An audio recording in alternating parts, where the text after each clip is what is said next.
Thank you so much. Thank you. Can we have the staff of Parliament? Choir, staff of Parliament choir. Thank you, Epok. You have done very well.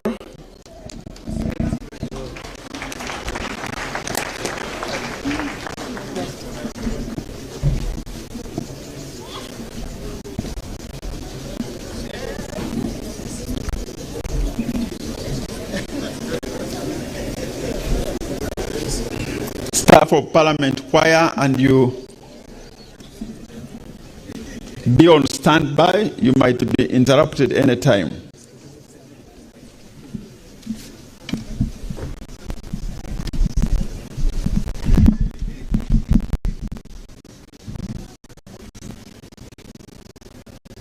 Praise Jesus. Want to make you most welcome to this prayer breakfast. This is a parliamentary staff choir. We are doing a song that says, "There is a God in heaven who hears our prayers." Amen. Yes, when we call upon him, he will hear, and not only just hear, but also answer our prayers. Amen. Hallelujah. The Bible tells us in Jeremiah 33:3, just call upon me, and I'll answer and show you great and mighty things. Hallelujah. There is a God in heaven.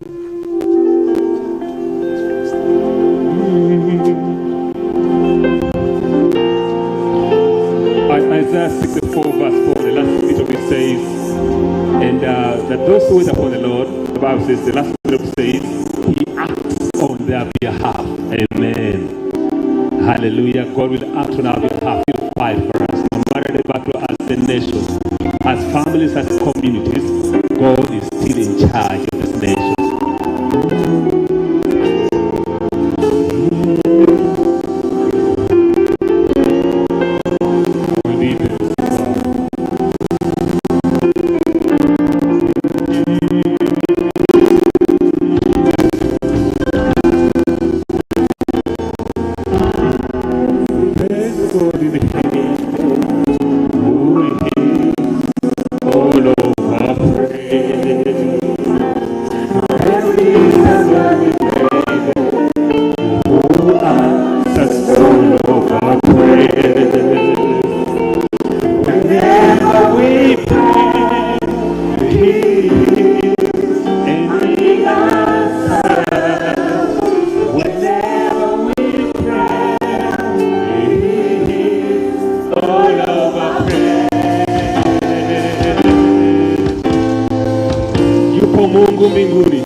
Thank you, Your Excellency. This is Staff Choir of Parliament.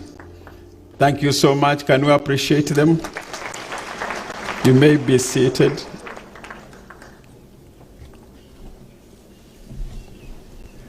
As we prepare to receive the speaker, we are going to have some little adjustment in the program to accommodate the program of His Excellency the President for very good reasons. There's no crisis, for very good reasons.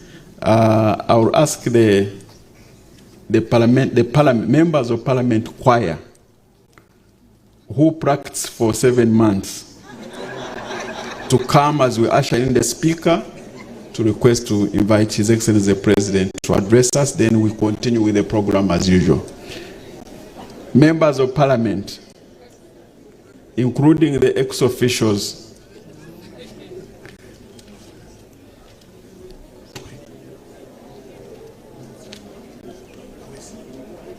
I hope you know the song we are singing. Oh, His Excellency the President. You'll have to excuse me. I'm going to receive your guest, the President of Central African Republic, and he's coming in the next 20 minutes. So please let me greet you and then you can continue. Your Excellency, the choir, you sit down a bit. Okay. Her Excellency the Vice President and all the other state officials and leaders of the party and all the religious leaders and all the invitees. I'm going to receive just on the other side, His Excellency the President of Central Africa, who is our guest for tomorrow. But I couldn't miss to come here and greet you, and Mama will be here. First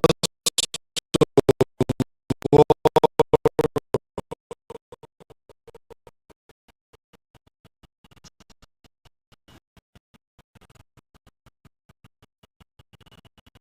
remember last time we were here,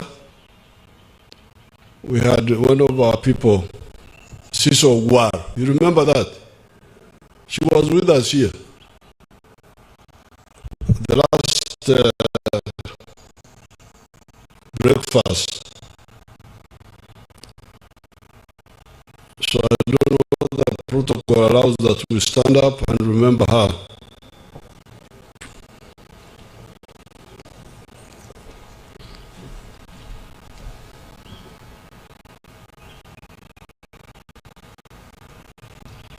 May her soul rest in eternal peace.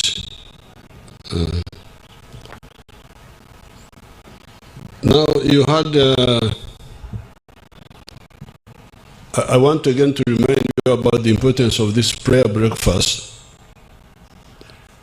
You had, when Honorable Bahati was telling you about how Uganda now has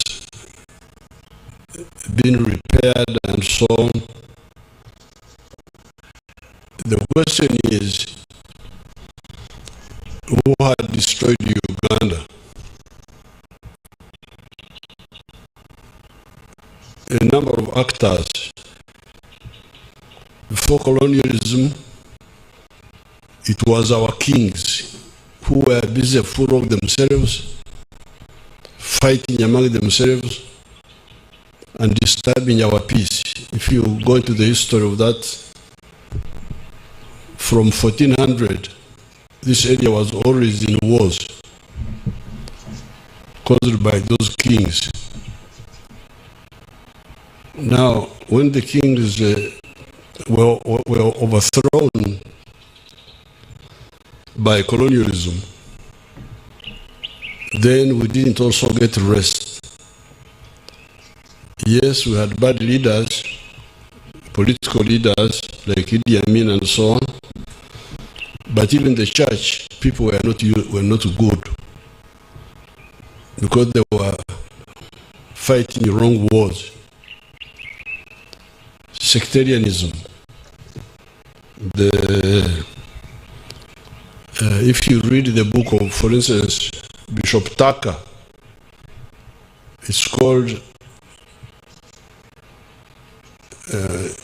in East East Africa, 18 years in East Africa, you will see the sort of conflicts they were having with the Catholics. There was another Catholic man, I think it was called Bishop Hart or something like that. Very disturbing our people with their confusion. Conflict between Catholics, Protestants, with Muslims, then between Christians and Muslims. And that confusion went on up to, actually, it was the part of because of the collapse of people like Idi Amin coming to power. Now, when we came on the scene as a student movement in the 60s, we didn't accept that polarization. I had been part of the Scripture Union for some time until I disagreed with them on some other issues. But during that time, there were things which were clear, which Jesus preached. I didn't know much about the Muslim. Gaddafi gave me the Quran, I have never read it. So I just get pieces which I get from here.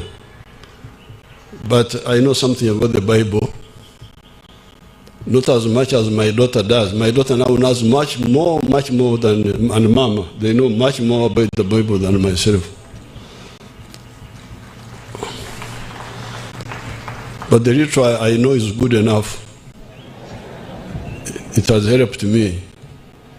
Now, when you would see these people hating one another, abecheitu, like in Ankole there, at Chijez even, you'd find people talking of abecheitu, meaning our thing, our group, meaning Catholics versus Protestants and so on. Then I said, but you people, did you read the parable of the Good Samaritan? That message was very clear, the parable of the Good Samaritan. Somebody who was traveling and he fell among thieves and they beat him, they thought he was dead. They left him there. But a Pharisee, a religious man, I think a Pharisee would be like a bishop or what, I don't know what he was, came and passed by him, he didn't help him. Then another gentleman, I think a Levite or something like that, came and passed, didn't help.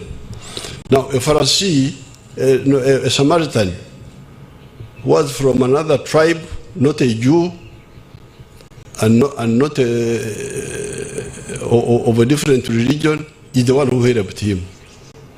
So Jesus said, so who is the friend of this person? It was clear. And even what Robin Rockhold was reading here, we shall know them by their fruits. Not what they say, but what they do. Therefore, to me, the message of Jesus was very clear, that he could not support religious sectarianism. So therefore, those who were pushing divisions among our people because of religious sectarianism were not acting on behalf of God, they were acting on behalf of Satan. Now, this was our position. We started pushing it when we were students, and eventually when we went to the bush, we had an area of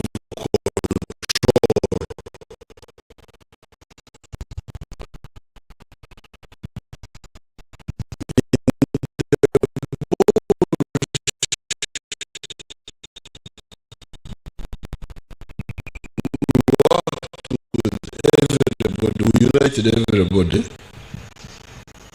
The Catholics, you were there the other day. You were at Shijaguzo. I invited you for my birthday there. Shijaguzo is a Catholic parish. But we were very close with them.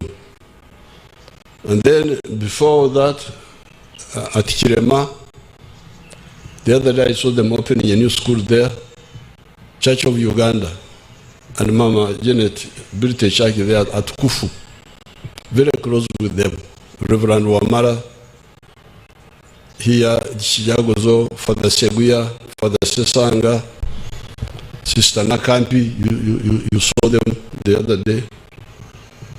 Then we had the Bachwanga, Rutamaguzi was a Mchwanga. And the brother of Rutamaguzi, our RDC, he has got a school. What is his name?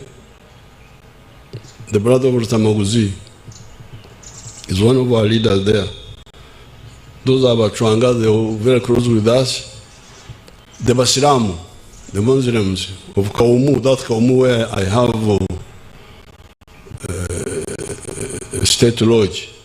We had our Basiram there, Kagwa, he died recently, Kasaka, Arimusoke, they all arrived, still there. Then the traditional religion. We had no problem with them. I normally hear you denouncing them.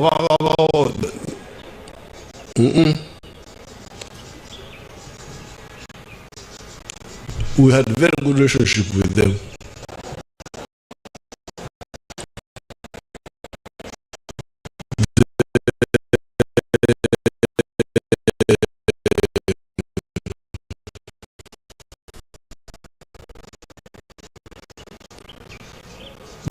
You could see they need some help, and we were helping them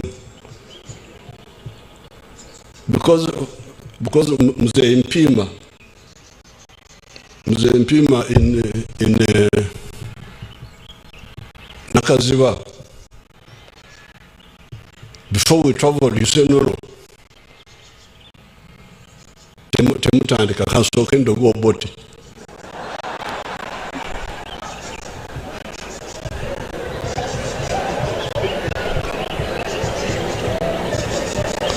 So we sit down. Instead of starting the journey at 7 at 8, Mzee Mpima goes there in his house with his mayembe. Then at 10, we have already lost some time.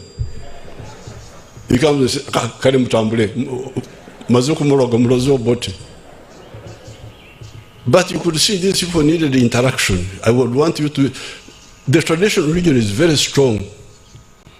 In Uganda here, all those people you see saying they are Catholics, they are Protestants, they are Basiram, they are all from the.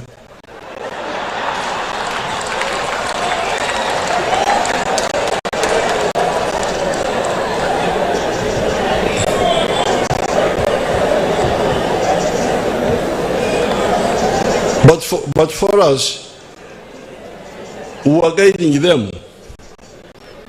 Because, for instance, they would come, our priests, our traditional priests, they would come and start confusing our soldiers.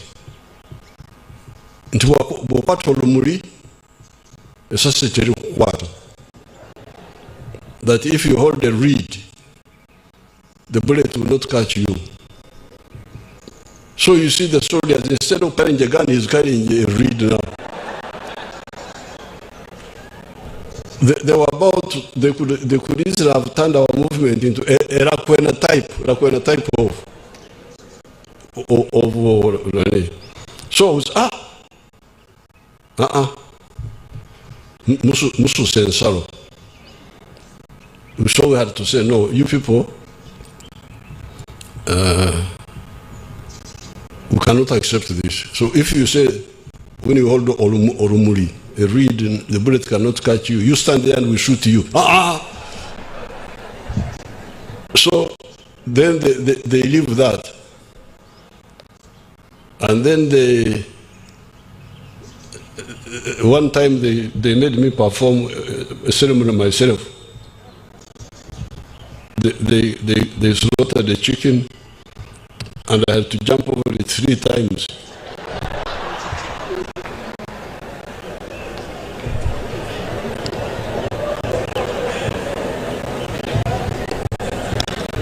And then my priest was conducting the ngaka tukubokoza Omukoro.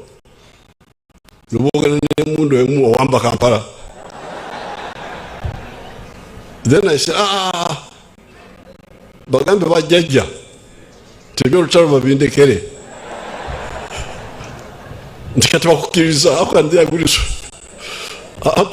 agree so quickly? I will not even ask them. So, but you could see how when you, was it St. Paul who said, when I go to the Romans, I behave like a Roman? Who was that? Was it St. Paul? Yeah, see how to get something positive out of people. These are people who just need information.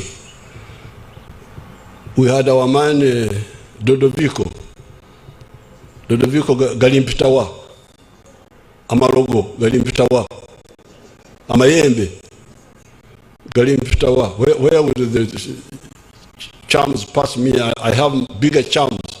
That was his name. So then I saw him, he ran to sing when we withdrew from Semuto area. Say, Dodoviko, what do you say? Ata amayembe gawadde eki nti owange nti amayembe tegamanyi mundu.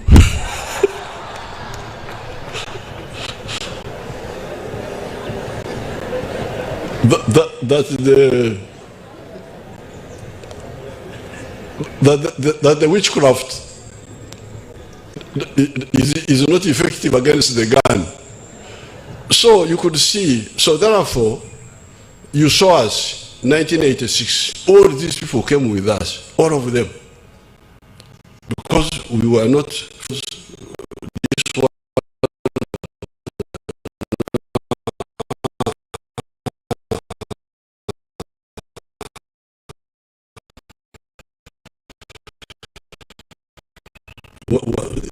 Insisting on the science, but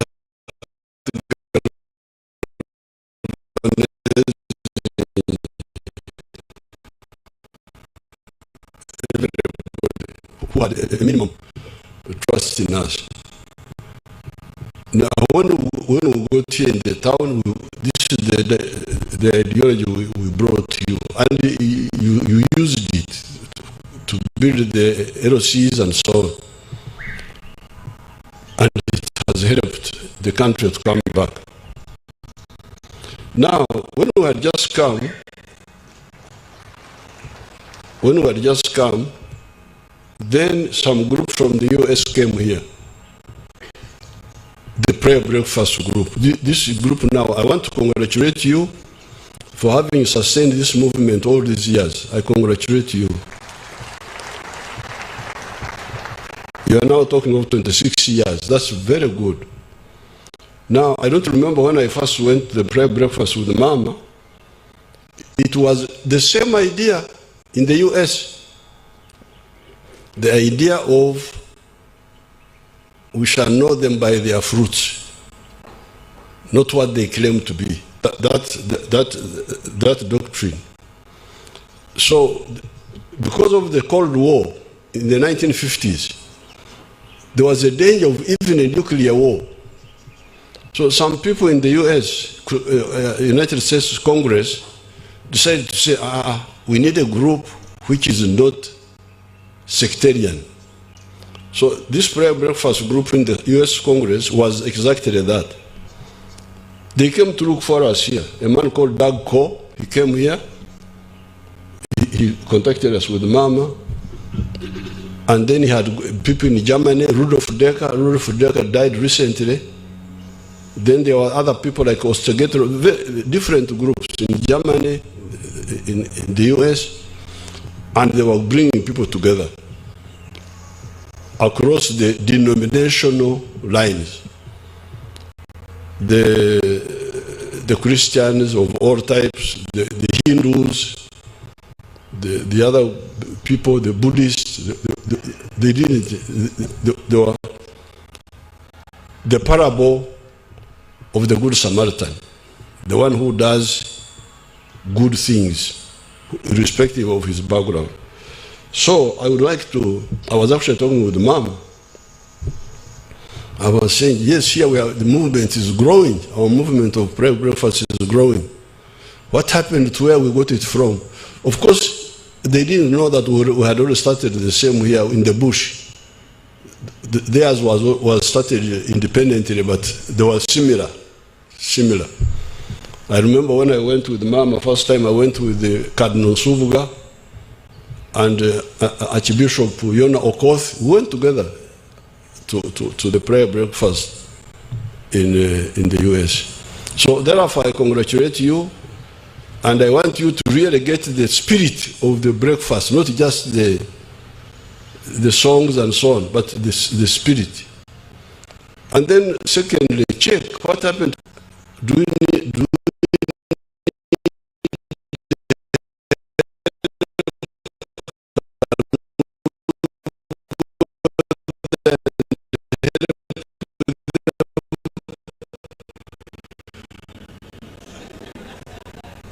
what? Because I no longer hear anything from that group.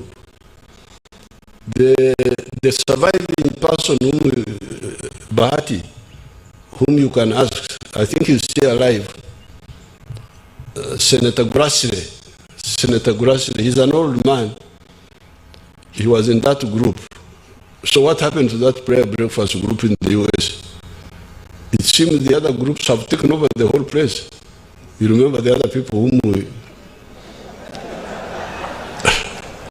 What happened to that group? So therefore, I congratulate you,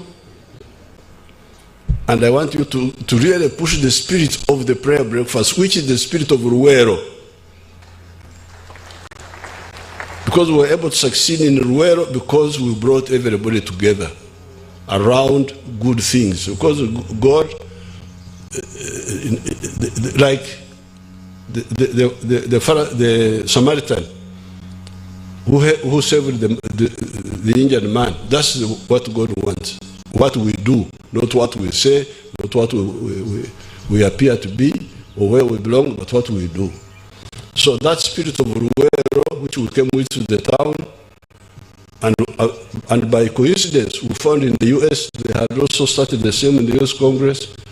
I congratulate you for pushing it, but please get the gist of it and find out of curiosity. I want to know what happened to, is Mzee Rokasis here? Rokasis, you know Rokasis?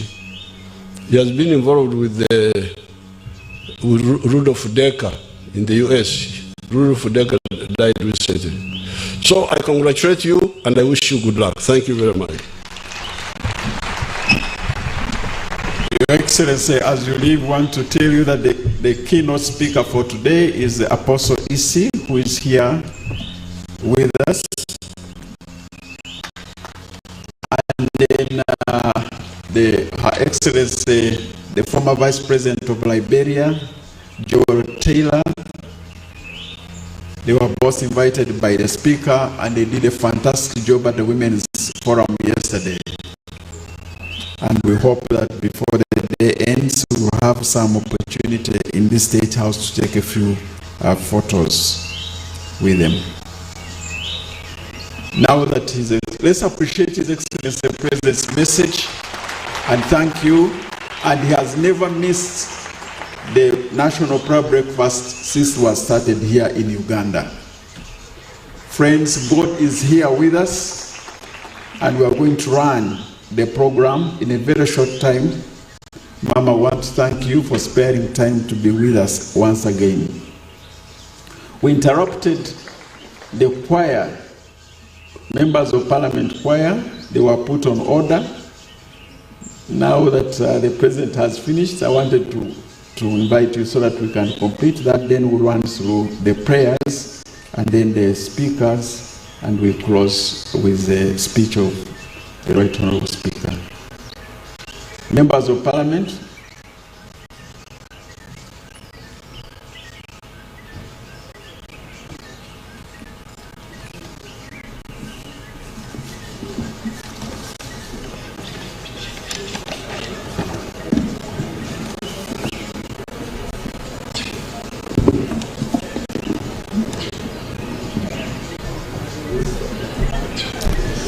Madam Speaker, I know that the Bukedea women seat is not vacant,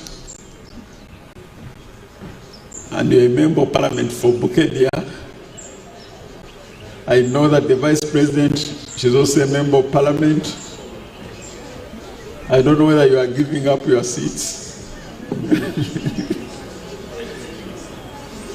Now we gave you. We are singing. They are asking me which song they are singing.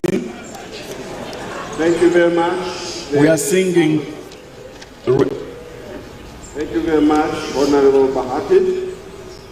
When the foundations are destroyed, the only thing we can do, beloved, is to put our hope in Christ Jesus, and that's the song we are going to sing this day as the parliamentary choir.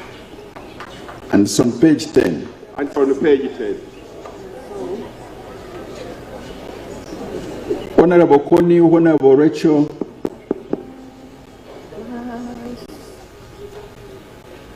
I hope he's built on nothing less than Jesus Christ, my righteousness. I dare not trust the sweetest fame, but only lean on Jesus' name. Oh, Christ has solid rock I stand.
was ancient. I don't know whether you have modern. That was ancient. Nobody can say no when Jesus says. Nobody can say no when Jesus says. Can the band support the members of parliament? Support your representatives in the house, please.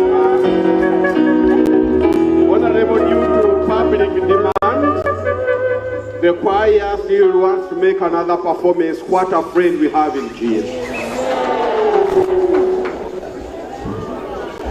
What a friend we have in Jesus. What a friend we have in Jesus. They taxed for 7 months. So they...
Thank you so much. Thank you so much. Let's put our hands together to appreciate your representatives in Parliament. And indeed, they have represented you very, very well, led by the Right Honourable Speaker and the Deputy Speaker. Your Excellency, the Vice President, on this note, we are going to enter into prayers. And I want to request the Honorable Florence Namboze, Honorable Kathleen Mavenjina, Honorable Alfred Edakas, and Honorable Lusa Kero to be nearby to lead us in the prayers. We're starting with the prayer for repentance.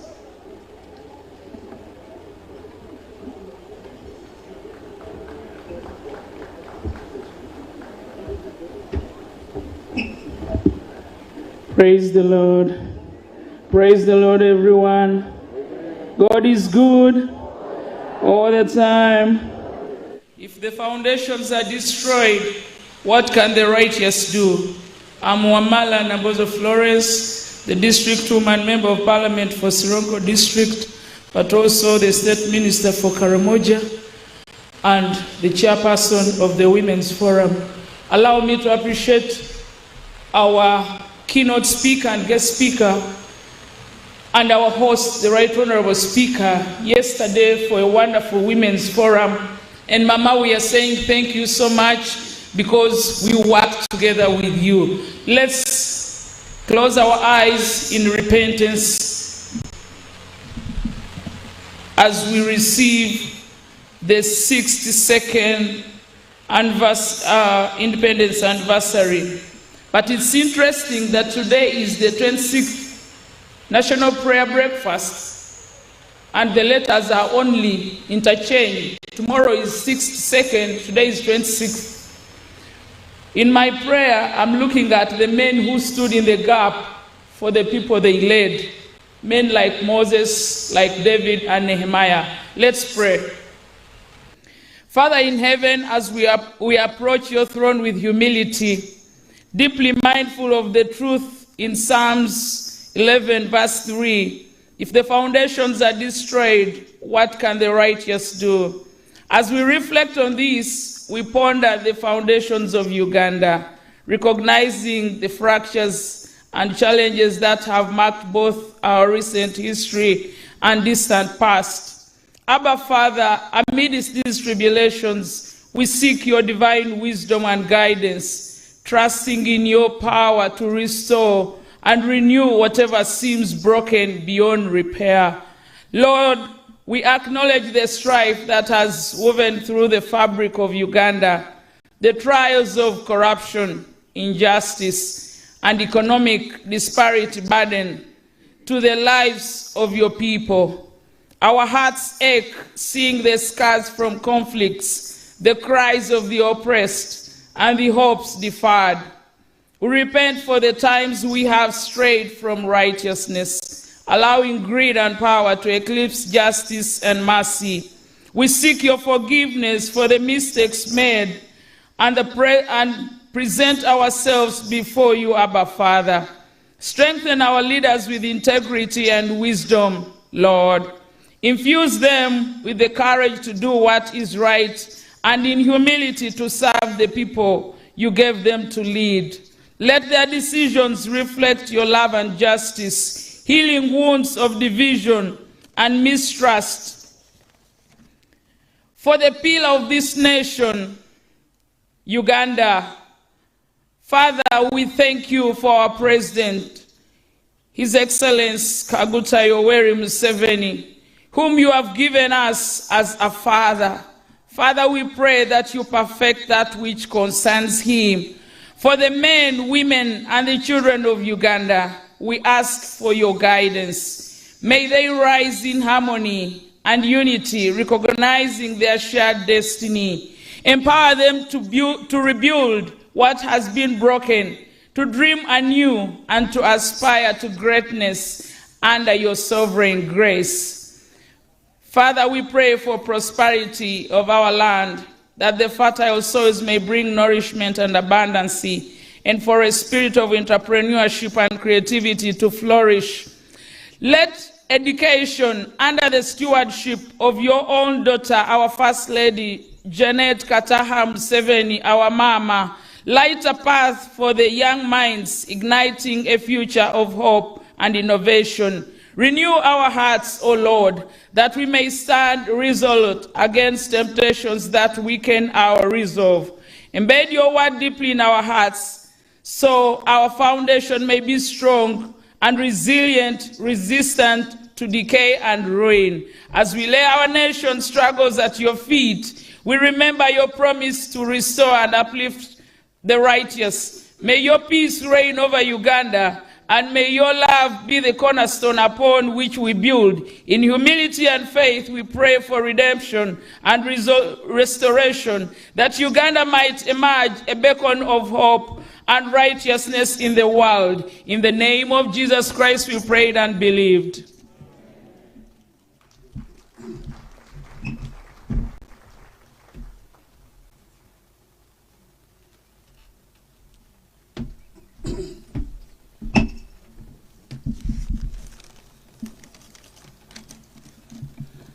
I'm Catherine Akumu Mabenjina, a member of Parliament, older person to Northern. Our First Lady and Mama, Honorable Janet Kataha Museveni, our two Archbishops, our Speaker, the Deputy Speaker, the Chief Justice. I beg to observe protocol because time is not our best ally. I will go straight away to my prayer for the families. God, our loving Father, we thank you for the gifts of our families. Father God, families were ordained by you during the time of creation, especially in the book of Genesis, chapter 1, verse 27 to 28. You clearly created the male and female and ordered them to go out to bear fruit, fill the earth, multiply, and subdue the earth. Father, you did not create male and male or female and female. Your message was very clear, loving Father. So, Father, we bring to you all the families that are gathered here, especially the first family where we always gather periodically. We want to thank you for the first family and all the families in Uganda and all our people who are out there and the families which are represented here. Father, we want to thank you for our leaders, the President, the Speaker, the Executive, our religious leaders, and all the people of Uganda who stood firm to reject the homosexual bill and live in Uganda according to the will of God and according to the motto of Uganda, that is for God and my country. Loving Father, we have not done well in some areas, although in the areas of multiplication, we have multiplied and produced enough. Loving Father, we have not done very well in some areas like environmental protection and also the fish. We are destroying the fish and we are not protecting the environment enough, Father. Forgive us where we have run short and we have not done very well. Loving Father, we want to bring to you the challenges of all the parents in the families. They face many challenges in upbringing of the children. Loving Father, may you bless them. We invite you to be the head and foundation of every family. Father, may you take charge of all the challenges which are experienced by our parents as we bring up our children. I know when we put you as the head of the families will never go wrong. Father, may you bless us and continue to help us to look after the children and do better as your children. We thank you and thank you for this special day and bless all our guests and all those who will be going far and near. We thank you for the organizers and all the people who are here. In Jesus' name I pray.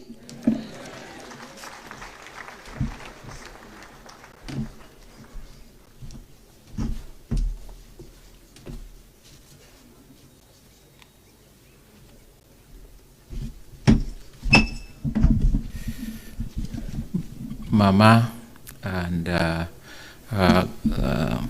all of us invited, let us pray. I pray for Uganda. My name is Alfred Dakasi, MP Kabaremaido.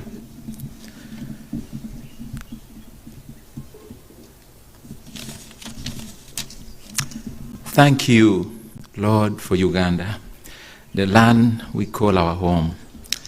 Thank you for Africa, a place of great history, civilization, and innovation. Thank you for placing us right here in the heart of Africa. Thank you for what we represent. So many of us, we praise you for all that you have blessed us with. We live in a country with so much possibility, great land, great weather. We thank you for all these blessings. The land so green, the land so blessed with fertile soils. Yet we face famine sometimes. We face scarcity. Help us to keep and to transform our land, to transform our productive capacities, and not to destroy it. We face a crisis of environmental challenges. Lord, we pray that you empower us, that we may change and transform that so that you will be glorified. We thank you for the minerals, those we discovered in the past, those we are just discovering. We thank you for the oil especially that we have put our hopes in the recent years. We continue to pray that you make all these a reality. We pray for the departments of government, the ministries of government that would make this possible. We pray that you would strengthen them, Lord. Help our young people. We are blessed with a large percentage of young people. Outburst of youthfulness. It's a challenge. It is an opportunity. We just pray for us as leaders and our government to increase the ability to skill and to create excellence out of our young people. We thank you for the women. The recent population statistics show us 53% of brilliant women, hardworking, resilient mothers, scattered all over our country, yet desperate for production, desperate to be able to fend for life.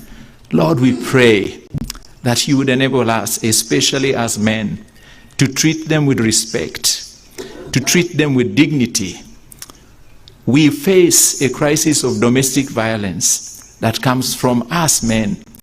Help us to trust you in the women you have given us.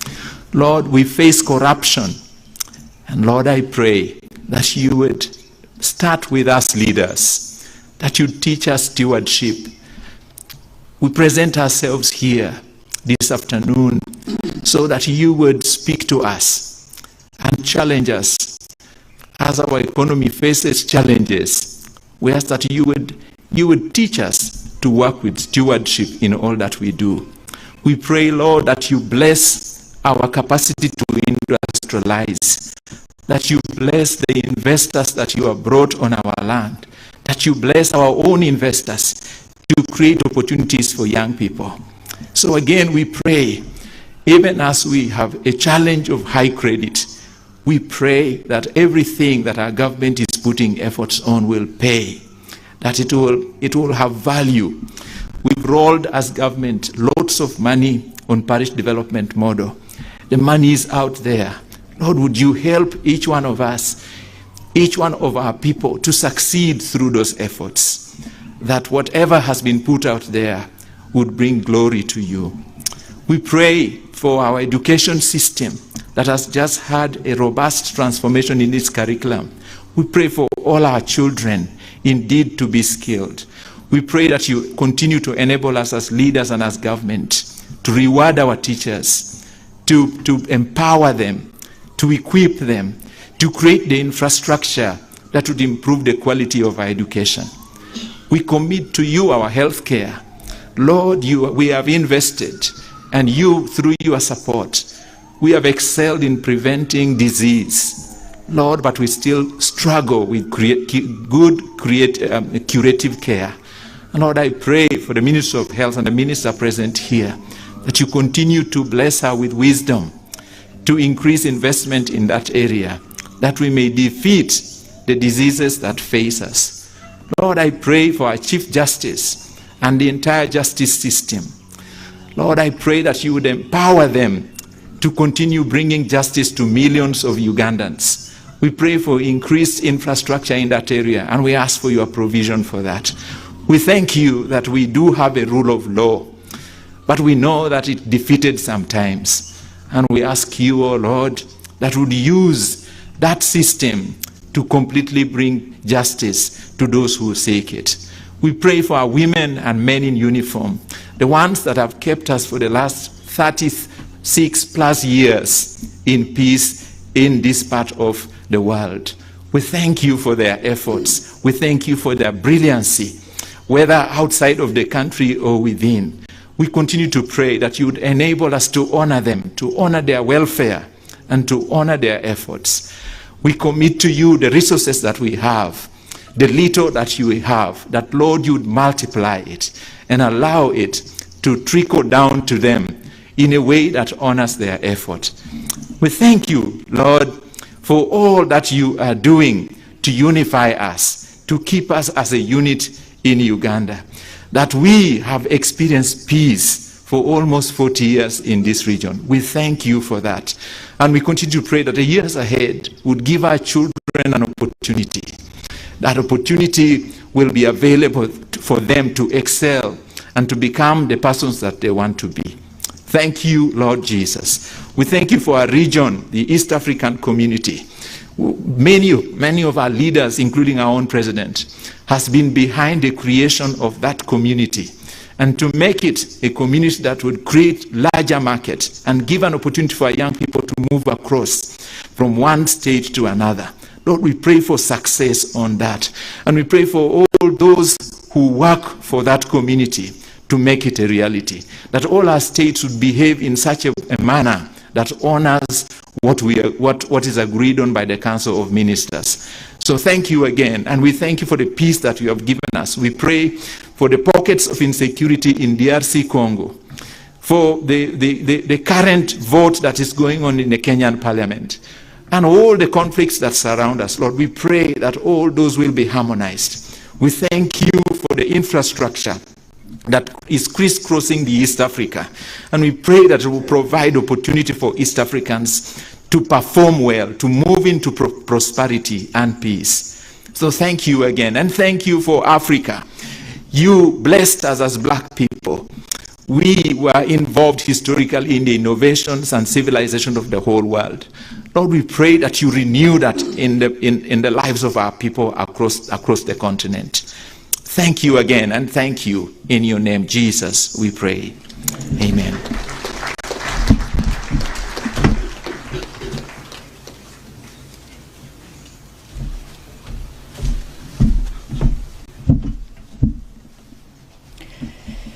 Shalom, my friends. Shalom,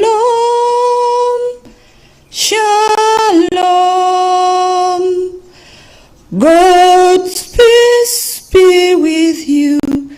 God's peace be with you. Shalom, shalom.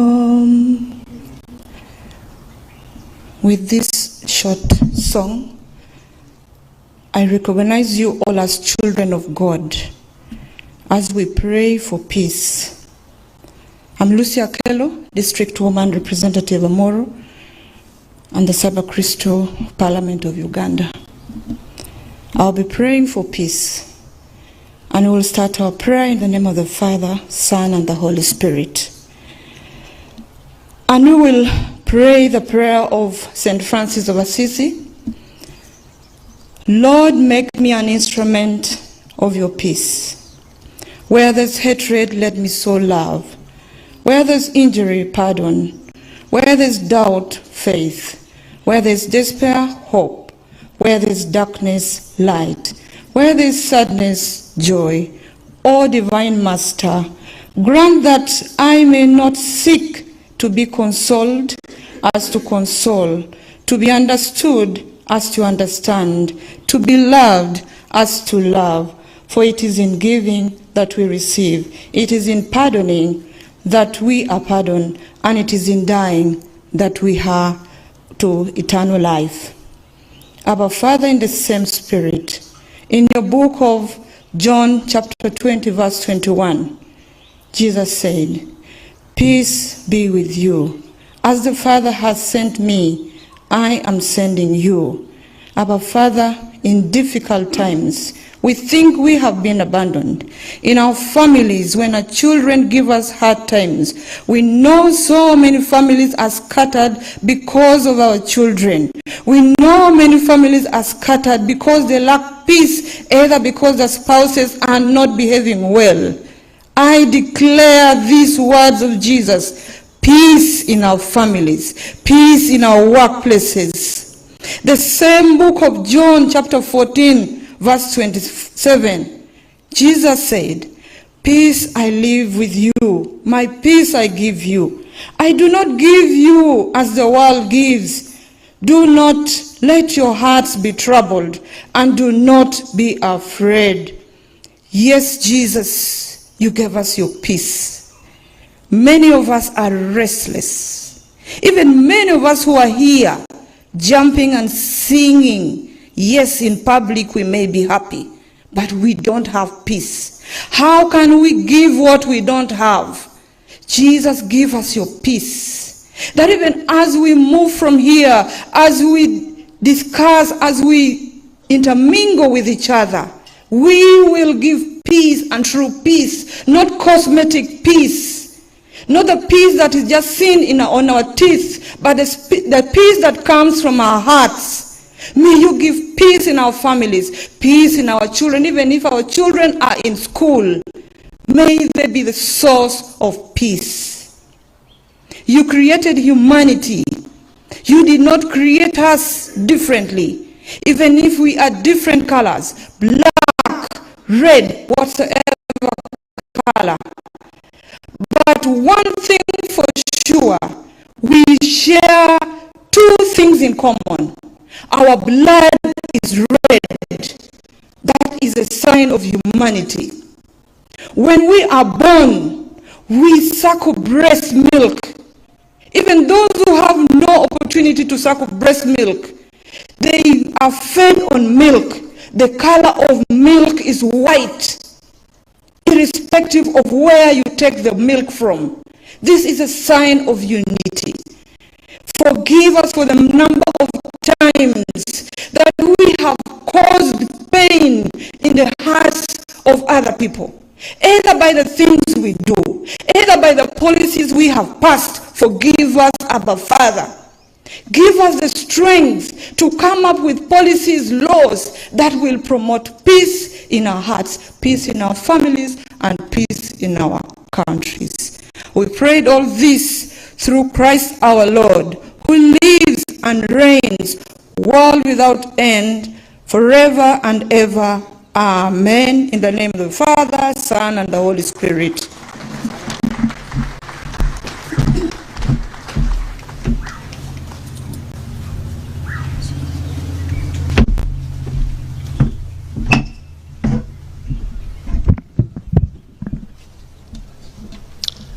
Let's pray for the world.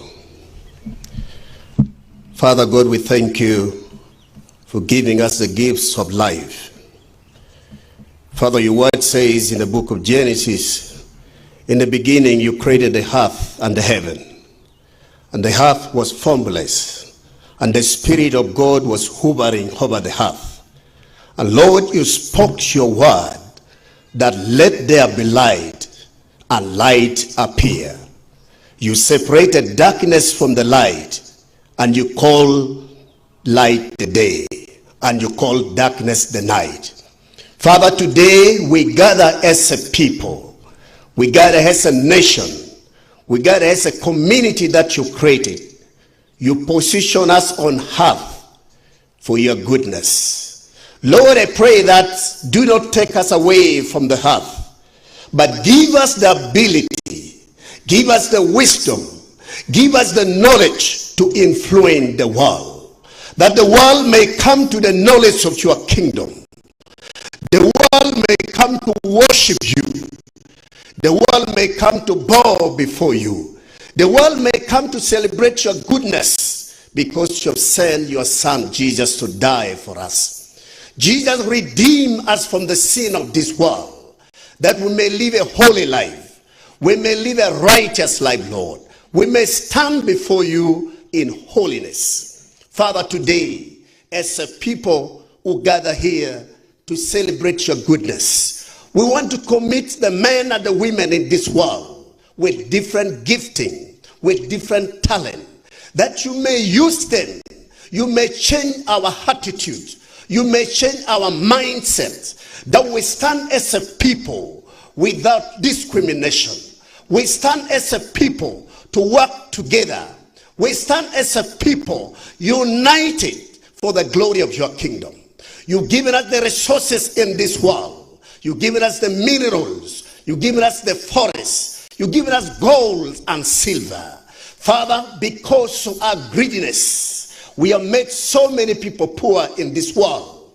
We have owned things that we are supposed to distribute with our fellow people. Many has become poor because of who we are. Lord, we ask for your mercy. We ask for your forgiveness. And we pray that when you change our attitude, none in this world will be poor again. Because we'll be able to share the resources that you've given us. We'll be able to walk and stand together. We'll be able to celebrate your goodness, oh God. Father, Lord, I thank you that you are a good God. We worship you today as a people that you have called them by your name. And we stand by your name today as you called Jeremiah the prophet. That see this day, I have called you to be a prophet to the nation. To uproot and to destroy.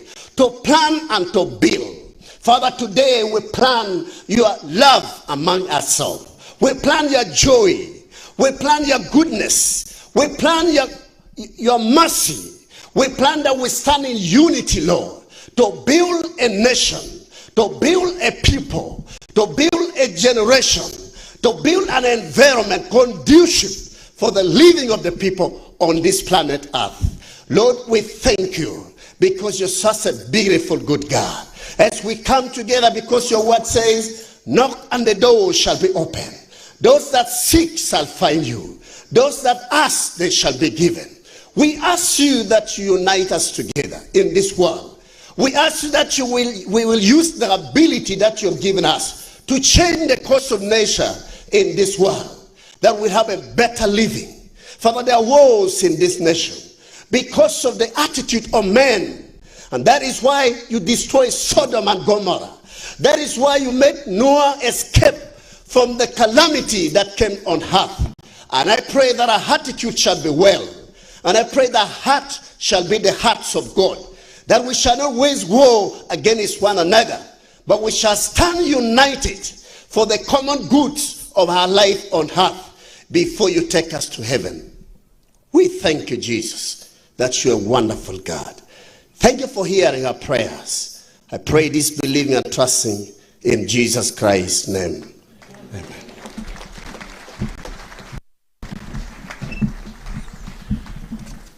Thank you, my colleagues, for the prayers.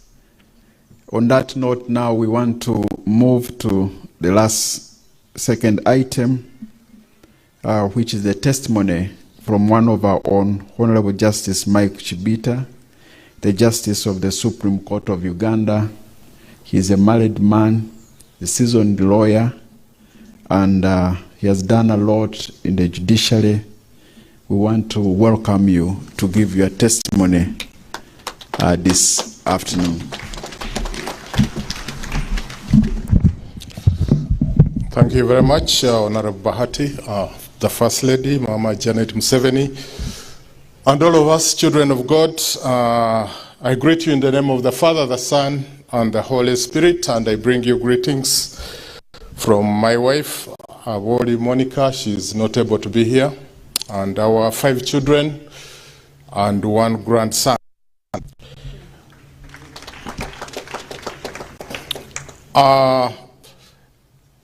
I was born a little over 60 years ago in a hard-to-reach village called Buesa in Butaleja district. And I did my primary living exams there. And in 1979, I went to King's College, Budo, where I spent 6 years before going to Makerere University Law School. Quickly going to Law Development Center. And in 1990, I went to do my master's in international law at the University of Iowa in the United States of America. And recently, the Chief Justice saw it fit to invite me to join a class where he, Honorable Mao, and about 9 others were doing a master's in alternative dispute resolution with Pepperdine University, Malibu, California. We did it online, and I'm glad to say that we all graduated. How did I first encounter the Lord? In the year before I joined Budo, my sister, big sister, called Rosemary Nafuna, was attending a church in Mbale town, a Pentecostal church. She invited me, and the preacher was preaching from Revelation 3:20. Behold, I stand at the door and knock, and if anybody will open, I will come in and eat with them, and they will eat with me. And young teenager, I walked to the front and gave my life to Christ on that Sunday morning. And I have been walking that walk all these years, up and down and all, and I'm here to testify about the goodness of the Lord. Along the way, I've been able to ask myself, been taught to ask myself 3 questions. Who am I? Why am I here in the world? And where am I going? And along the way, we've been answering those questions. Going to school in the 80s was difficult. I remember I would leave Buesa at 6 a.m. in the morning and would get to Kampala at 6 p.m. There was only one bus and there were many roadblocks. And there was a curfew in Kampala at 6 p.m. So a number of us students would reach the taxi park and there was no transport. There was curfew anyway. So we would surrender ourselves to Central Police Station and would spend our nights there. We moved on, and in Budo I met a group called the Zuku, and there were 3 boys ahead of me who shepherded me into that fellowship. One of them, Paul Bachibinga, now works with the BBC. Another one, Dr. Paul Musherure Roktarate, is now a doctor in USA. Another one, Dr. Andrew Mungerera, is a doctor in South Africa. And they taught me to wake up at 5 a.m. and pray and read the Word of God. And they infected me with that disease of waking up at 5 a.m. Up to now, my wife says, why do you always wake up very early? And I say, those people are the ones responsible. But along the way, I learned how to study the Bible and rely on the Lord. And of course, I came across a number of verses that have guided me along the walk. And one of them is Psalms 139:14, which says, you are fearfully and wonderfully made. God took time to create each of us, and therefore we are children of the Almighty God, fearfully and wonderfully made. When I joined the university, after going through a lot of, we are kind of children of war. In 71, when we were in primary, there was a mean overthrowing. And in 1979, when we were going to senior 1, that is when Amin was being chased. In fact, a number of us could not come to school in senior 1 first term, because the war was going on in Kampala. And then when we joined Makerere, the university, in 1985, there was that war of Okero Lutwa. I remember I was coming from Budo to collect my testimonials, and around Equatorio, what used to be Equatorio Hotel, at about 11 in the morning, the soldiers stopped our taxi and said, everybody get all your money and whatever in your pocket, leave it there. And we had to abandon everything and run to Makerere through Makerere Chivuru.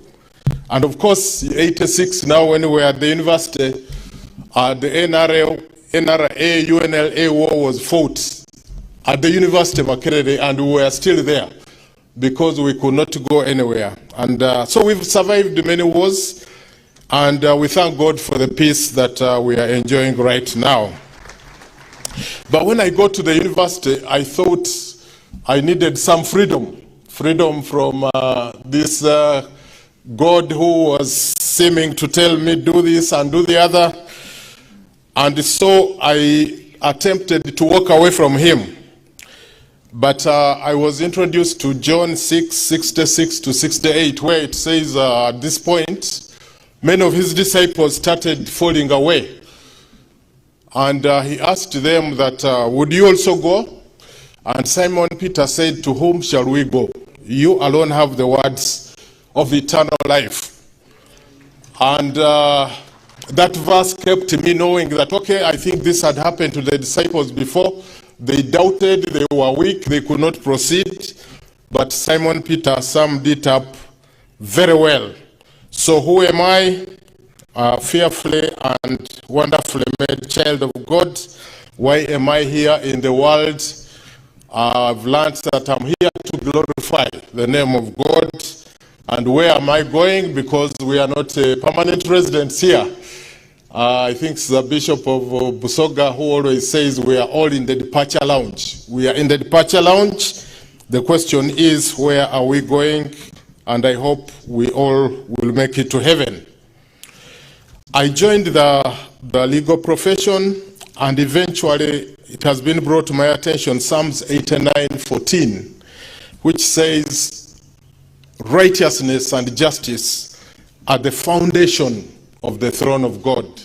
So as we do justice, and as we try to become righteous people and emulate to be holy as the Lord is holy, we know that this is the foundation of the throne of God. And so as I do sit at the Supreme Court of Uganda, young boy, originally from Buwesa, still from Buwesa, and sitting at the Supreme Court, and also by the grace of God privileged to be the president of the Bible Society of Uganda. And I see my board, my trustees here, the Archbishop of the Church of Uganda, the Archbishop of Kampala, and the representatives of the Metropolitan of the Orthodox Church. They are all here. I see the foundation of God's throne, righteousness and justice, and that is what I try to emulate. I've learned that the struggle over the ages for mankind has been over money, has been over sex, has been over power. And I've also realized that we have to come to terms with our mortality. When I was Director of Public Prosecutions, a job I was privileged to do for 6 years, I had to come face to face with my own mortality. We lost a prosecutor, Joan Kagezi, to people who thought they would defeat justice by killing her, and a lot of those people were threatening many of us. And so you had to come to terms with your mortality. I was born number 5 in a family of 11. As I speak, I'm the firstborn of 4 surviving. So I've seen all my siblings older than me pass away, my dad, my mom. And so you have to deal with issues of mortality as a human being and know where you are going. I want to finalize. One of the things I struggle with is to be reminded that God, are you indeed there? Are you real? I had the privilege of going to England, and at Windsor Castle, there's a mile where you can walk, very beautiful walk. But it's at this same point that planes land at Heathrow Airport, a stone throw away. And on a clear day, you can see planes. Almost every 1 minute, a plane is landing. And you can see them clearly written on Pan American, Delta, Continental, Virgin, and so on. They are so near, you can see them clearly. The following day, I went for the same walk, but the clouds were overhung. I could hear the sound of the planes, but I could not see the planes. And I tried very much for the 1 hour I was walking, but I could not see a single plane. But I could hear the noise. I was sure the planes were flying, though I could not see them. Sometimes with our Lord, with God, we are like that. One day we see him, we are very sure. We know him, we have seen him. The next day, a lot of doubts because the clouds are overhung. But if we are careful enough and listen, there will be a telltale sound, familiar one, where he's saying, I'm still here. May God bless you.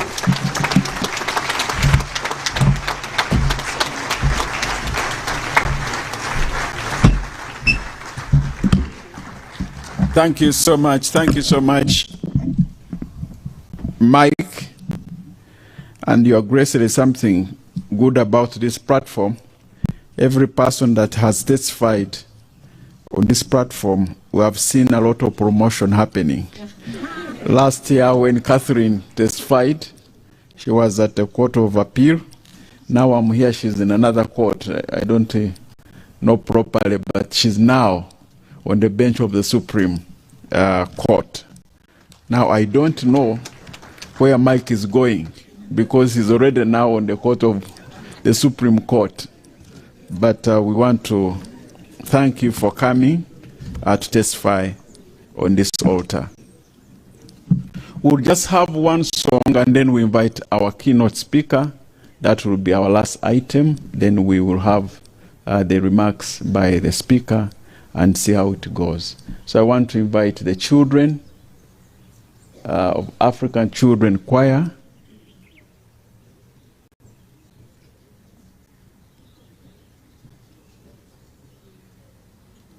If they are not ready, Watoto Choir.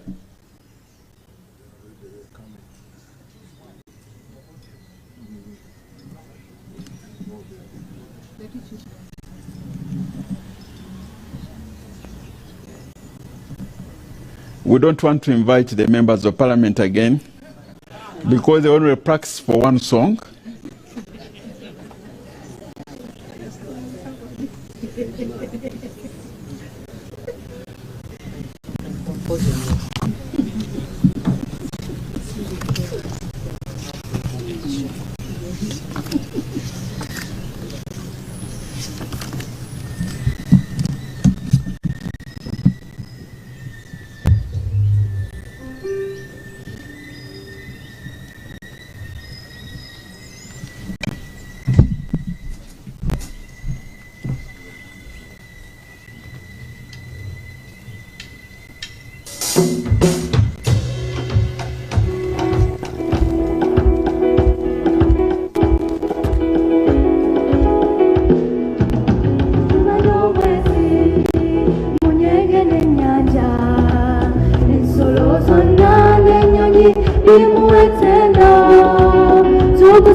Moyo na mazima Zenino kusinda kwe Mumoyo na mazima Zenino kusinda kwe Zenina nina nina Sirina sirina sirina Chenyizo kukutiza Sirina sirina sirina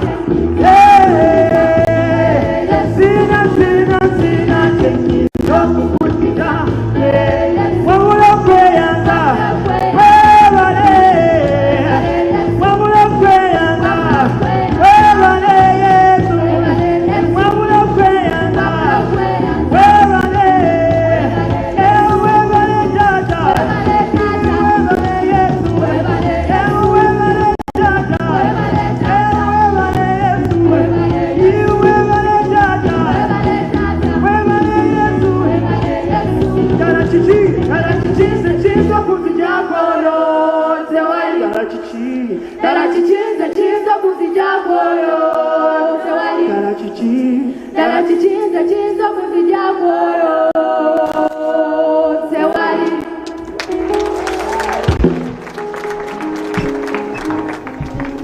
As I said, the African Children's Choir, it's an academy, music academy.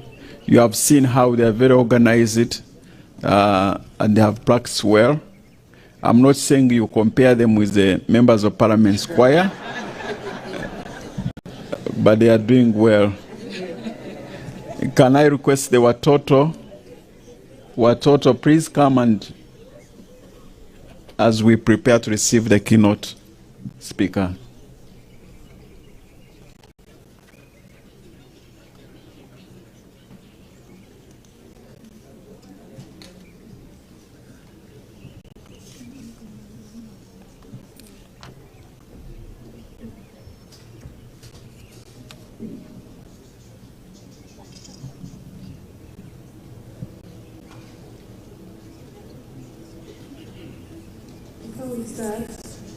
Good afternoon to you all.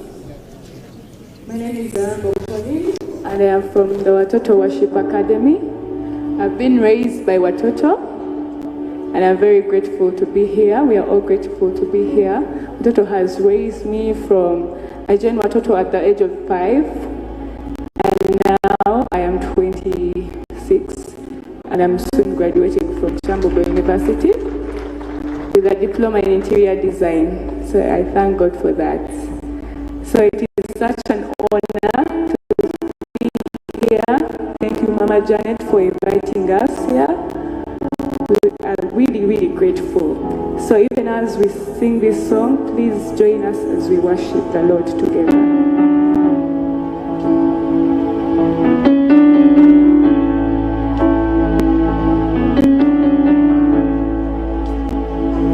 I love you, Lord, for your mercy never fails me. All my days I've been held in your hands. From the moment that I wake up until I lay my head, oh, I will sing all the goodness of God. And all my life you have been faithful. All my life you have been so, so good. With every breath that I am able, oh, I will sing all the goodness of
Watoto Church Choir, thank you so much. And indeed, God has been very good to us as a nation and to us as individuals. I want now to take this opportunity to introduce to you our keynote speaker of the day, Apostle Isi. She's a minister of the gospel of the world.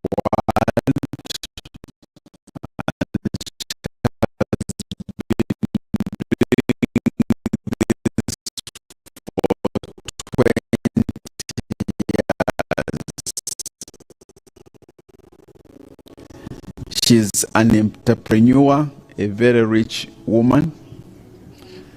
She's from Nigeria, and she's a founder and the lead pastor of People of Influence Network, a network that she set up to coordinate people and believers who are in different places of influence.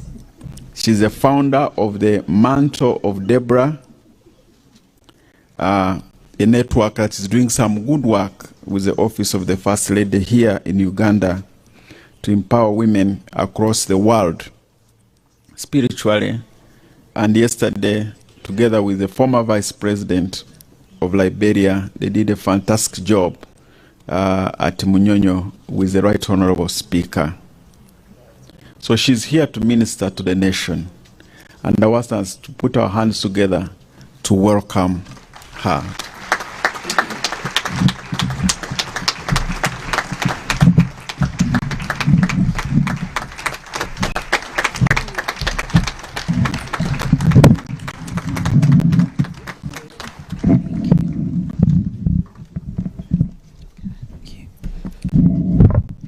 Thank you, Jesus. Thank you, Lord.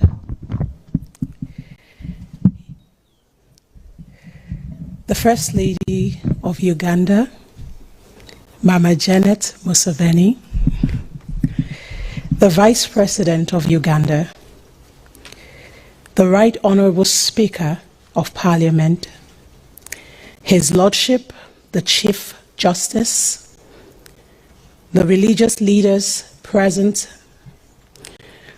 all powerful leaders and people of the great nation of Uganda, I salute you all.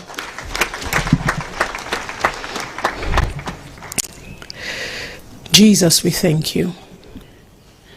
We thank you because you are the master of all things.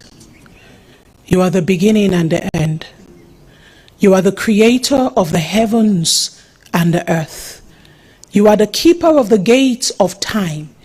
You are the one who writes the history of nations, and you monitor the progress of their prophetic destinies. Jesus, you are the gate of all gates and you are the door of all doors. Time and chance are in your hands. Every soul that exists and every nation that has been born out of the fullness of your will. It is because of you we stand here today. It is because of your eternal purposes Uganda stands as a nation. And so, Master of all things, we reverence you in this place. We ask that you establish your goodwill in the midst of your people. Even at this time of the earth, Jesus, where it seems like there is confusion everywhere, we thank you because you are the peace that surpasses all understanding. So we ask that let the peace of God rest in this place. Let the arm of your peace strengthen us this day. And let the peace and the shalom of Yeshua fill this nation, every corner and every region, in the name of Jesus. Amen. I bless the Lord for the things that he is doing in Uganda and for the opportunity to share with you the things that the Spirit of the Lord is saying in this season. Our anchor scripture is from Psalm 11, verse 3. And this psalm says, if the foundations are destroyed, what can the righteous do? When you look at this scripture, it almost sounds like there is no hope. It almost sounds like when foundations are destroyed, there is nothing that the righteous can possibly do. It sounds hopeless. It sounds broken. It sounds like the world in which we live today. But when you look closely at this psalm, you would recognize that David, the psalmist, a man in whom the Lord established an eternal throne and an eternal inheritance that we all benefit from today, a man that God used as a standard of leadership, a man that God established, and within him came the lineage of kings, a man that God promised that for all eternity his throne will never lack one to sit upon it. David the psalmist could not have been speaking about a hopeless situation. So when he said, if the foundations be destroyed, what can the righteous do? David was merely leading us steadily into a mystery of God, because every question that is asked is an opportunity to receive a key that can potentially open the door to a new day. And so when he says, what can the righteous do? You go back to the preceding verses and you will see that he began by saying, I will put my trust in the Lord. Let them not say to me that I should flee like a bird to the mountains.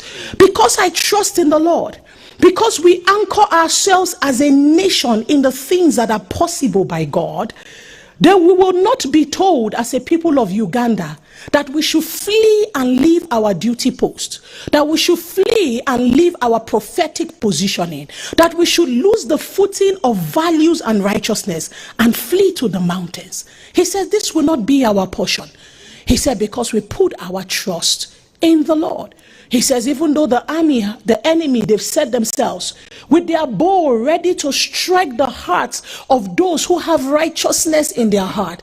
He says, but we will not be moved. You realize that your quest for righteousness as a nation is what puts a target on your back. Because the psalmist said that those who have righteousness at heart, the enemy sets a bow against them. But when you go and he says, if the foundations be destroyed, what can the righteous nation do? Then he said something very powerful. He says, the Lord is in his holy mountain. The Lord is in this place. He says, the Lord's throne is in heaven and his eyes behold. Listen, when the foundations be destroyed, when it seems as though the very things that hold us together as humanity is being taunted by the darkness that covers the earth, he says, let us remember that if we retain our positions as the house of God, as a nation where the Spirit of God can have its way, then we can be confident that the Lord God Almighty will arise upon Uganda and he will use Uganda as his battle axe in this season of darkness. Father, we pray that the footing of this nation will not be moved. We pray that the resolution of this land to uphold righteousness will not be taken from it. We pray that even in this season of darkness and in this time where the demonic intelligence of hell is trying to penetrate through generations and to steal the soul of generations to come, that you will give Uganda the capacity to be able to articulate the mind of God and to preserve its position as a strong man in Africa. In the name of our Lord Jesus. Where do foundations and nations come from? In Acts 17 verse 26 it says, and he made from one man every nation of mankind to live on the face of the earth, having determined their appointed times and the boundaries of their habitation. In Job 38, he began to speak to Job. And he was asking Job, because of the pain and the trouble you are going through, why have you darkened counsel? Why is it because the nations have risen up against you? Because they have said, how dare you pass these laws and policies? He says, because of the attacks, now you have darkened counsel. You have said, has God forgotten us? He came to Job and he sought to answer Job. And he said, who darkens counsel? In Job 38 verse 4, he says, where was thou when I laid the foundations of the earth? Declare if you have understanding.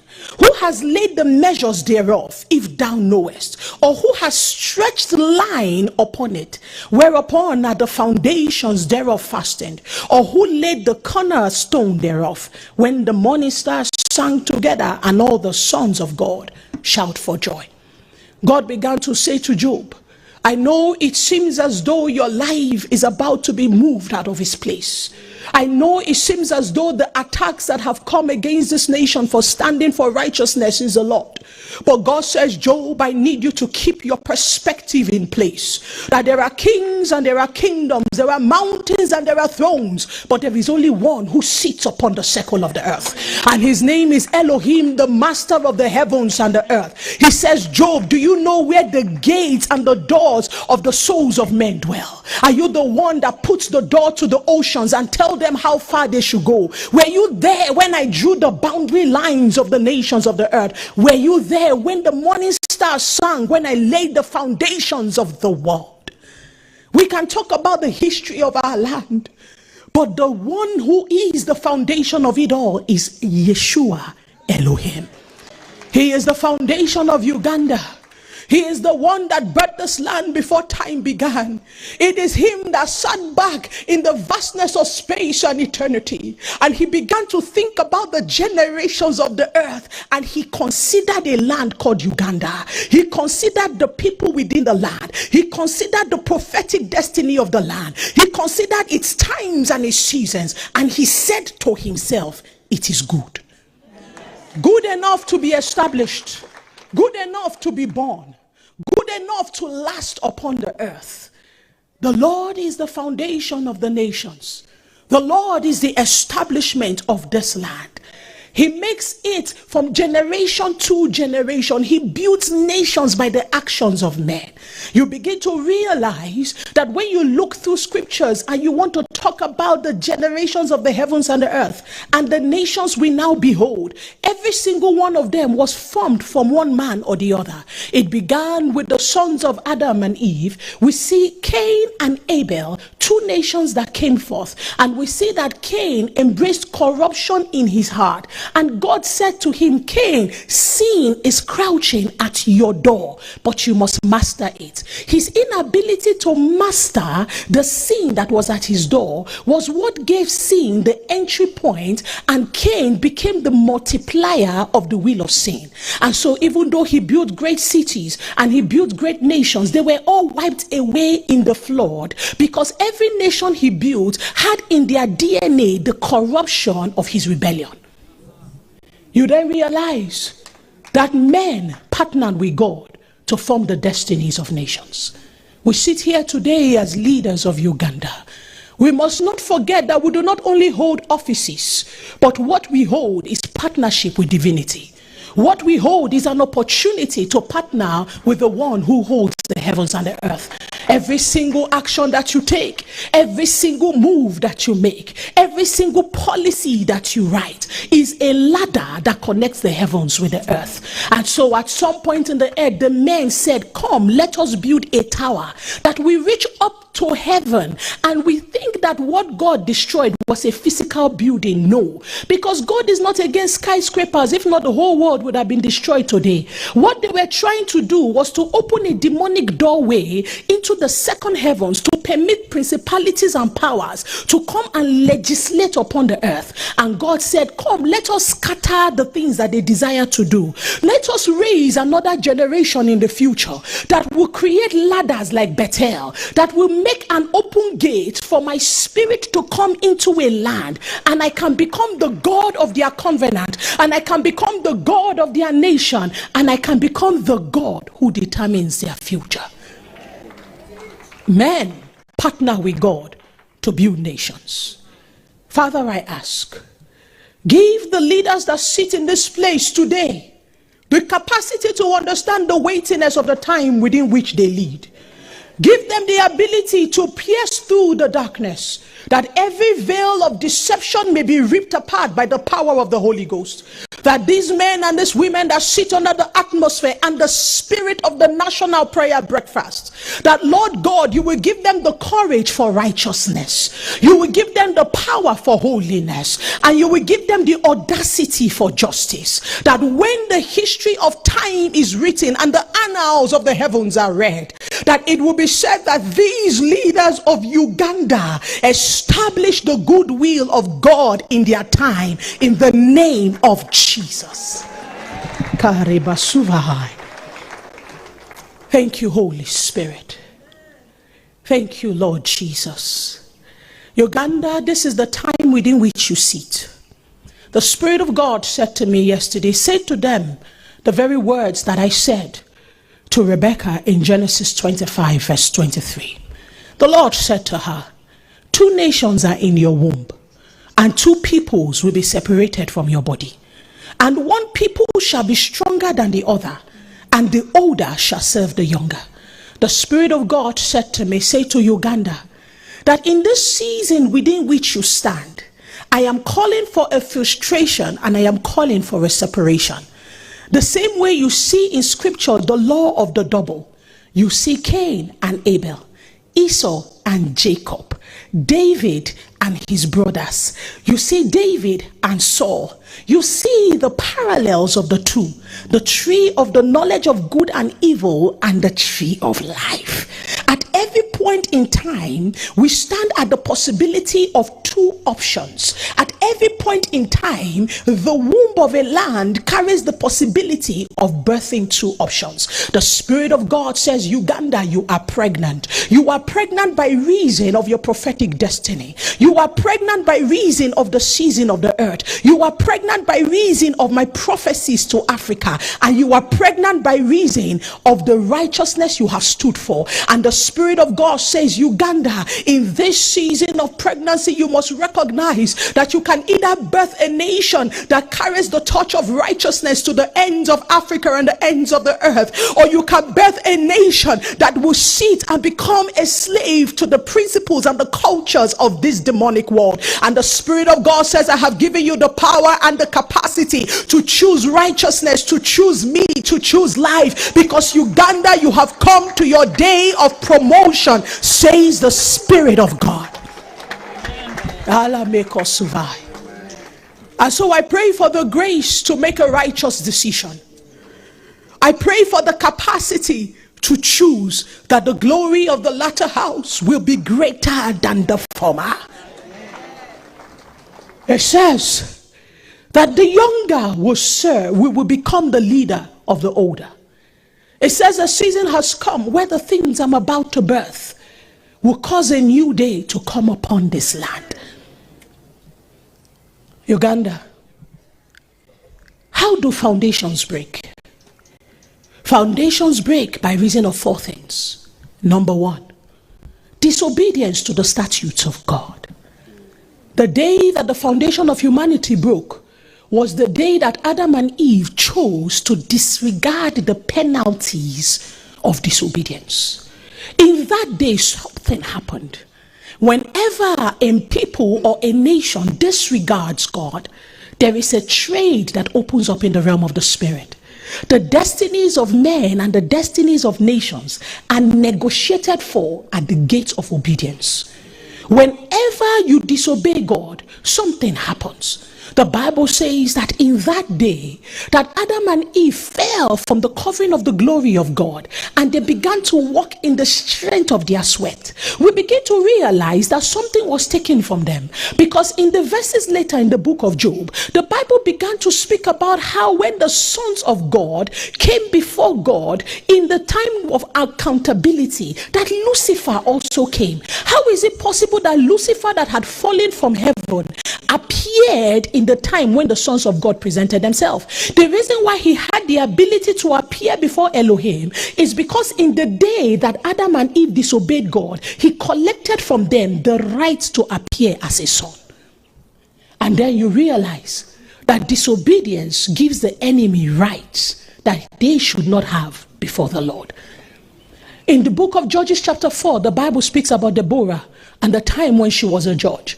And the Bible says, opens up by saying, the children of Israel again did evil in the eyes of the Lord.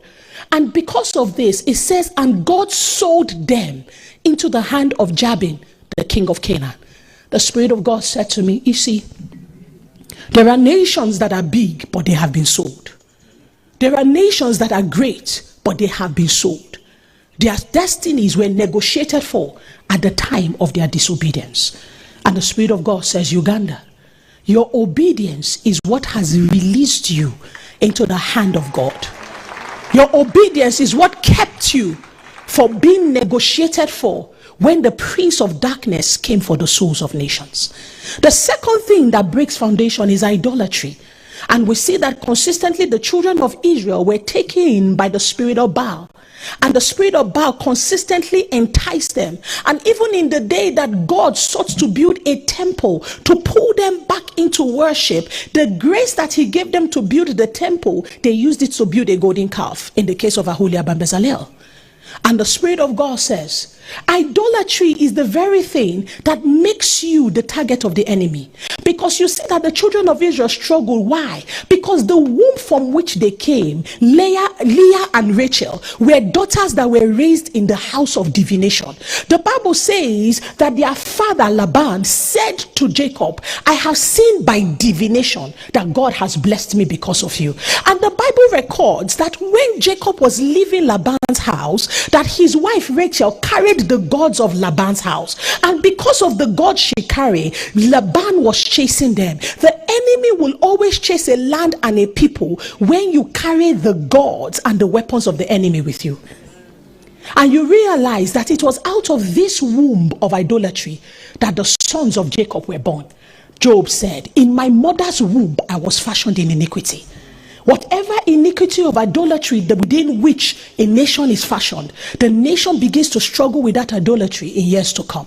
Father, in the name of Jesus, we decree that every root of idolatry that was in the womb of this land, by reason of the authority of my calling and by reason of my association with the leaders, we agree that they fall. We decree and we declare by the power of the eternal God that we do not carry the gods of our father's houses with us. That this day Uganda drops any idol and exalts the Prince of Peace and the God of the heavens and the earth as the only authority over this land, in the name of Jesus. Every target, every race that darkness has run to pursue this land the way Laban pursued Jacob, we declare that the race ends today. And we declare that the enemy is shut down today by reason of the power, the fire of the Holy Ghost. In the name of Jesus. Nations are broken when there is cultural assimilation. You need to understand the power of culture. Satan is not all great and all powerful. He doesn't have so many armies. But what he has is history on his side.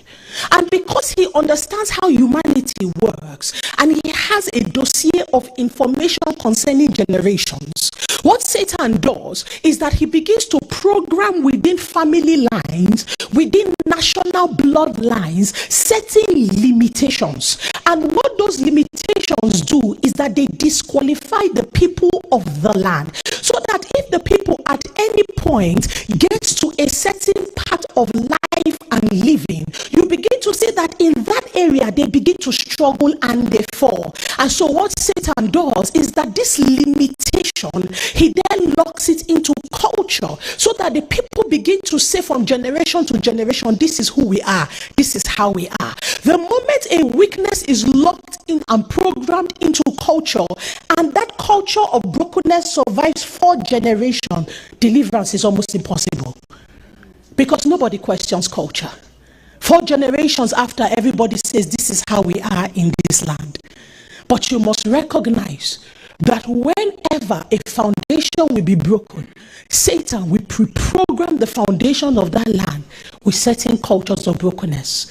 If we at this time assimilate demonic cultures from nations that do not fear God, what we are doing is that we are programming the generations of Uganda for weakness.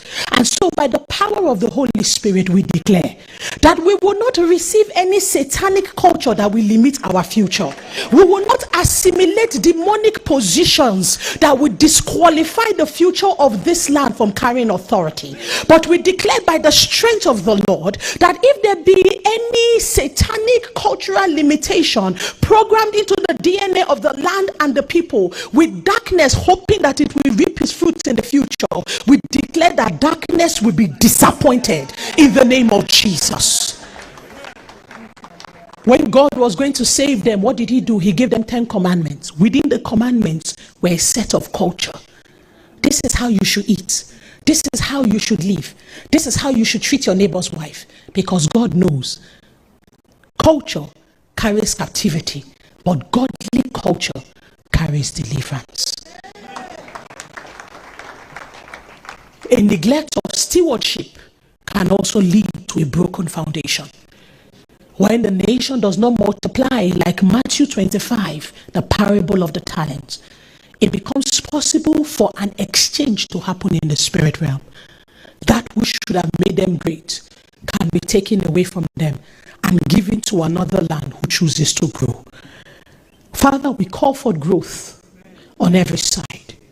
And to every leader that holds the key to any sector, Lord, we pray that you will give them divine intelligence to multiply in the name of Jesus.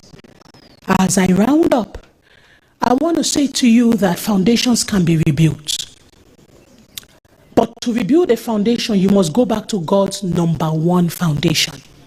The Bible says when God was going to create humanity, he said, let us make man in our image and after our likeness.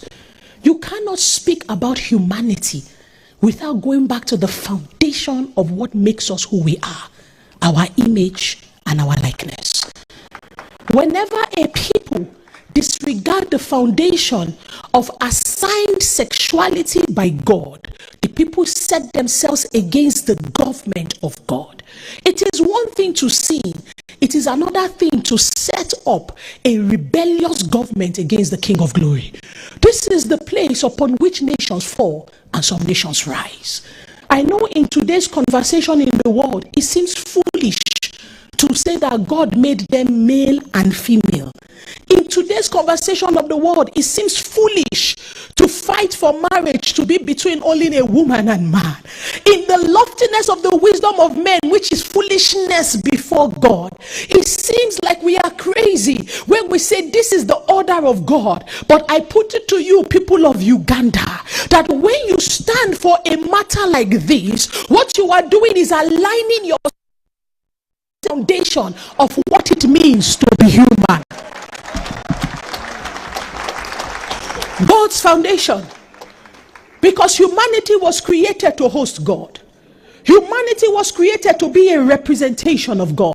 Humanity was created to be a ladder between the earth and the heavens. If you remove the configuration of humanity from the story of our service, then you have completely disrupted our ability to bring God into this world.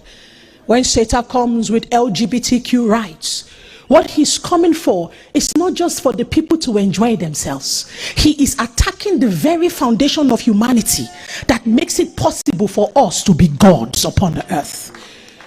So that when you look 2 generations later, you will see people wearing suits and ties that have millions in their account, but they are powerless to fight against principalities and powers. That is why Satan attacks. And so Uganda, by the strength of my commission, I celebrate you. Oh, come on, celebrate this nation. Celebrate the righteousness you have stood for. Celebrate your alignment with the foundation of God. I know it comes with a cost, but believe me, heaven will someday celebrate you. The kingdom of God will someday celebrate you. The King of glory will someday celebrate you. Because God always seeks for a nation that will stand with him no matter the cost. Oh, my Lord and my God, I thank you because this has not gone unnoticed by your throne. I thank you because this policy has not gone unnoticed by the host of heaven. The Bible says we have come to Zion, the city of the living God, the heavenly Jerusalem. We have come to an innumerable company of angels. Uganda stands before the spirit of just men made perfect. It stands before men like Peter and Paul. It stands before men who gave their lives for righteousness. Lord, in the witnessing of your throne, may it be remembered forever and ever that this land stood for you when other nations fell. By reason of this act, oh God, that you will crown Uganda with glory and honor, that you will give the nation strength, oh God, that you will cause it to become a gate among many nations, that you will cause it to become a voice among the voiceless, that you will give unto this nation the authority and power to lead its brothers. Alakebo Shanda. When darkness covers the land and deep darkness is people, may the glory of God arise upon Uganda, and may this land become a torch in the midst of darkness, and may it become a harassment to the altars of darkness. In the name of Jesus, can we shout an amen? Thank you, Holy Spirit. Thank you, eternal God. Thank you, Father. Now that you have rebuilt the foundations, oh God, we ask that you raise the gatekeepers out of this land.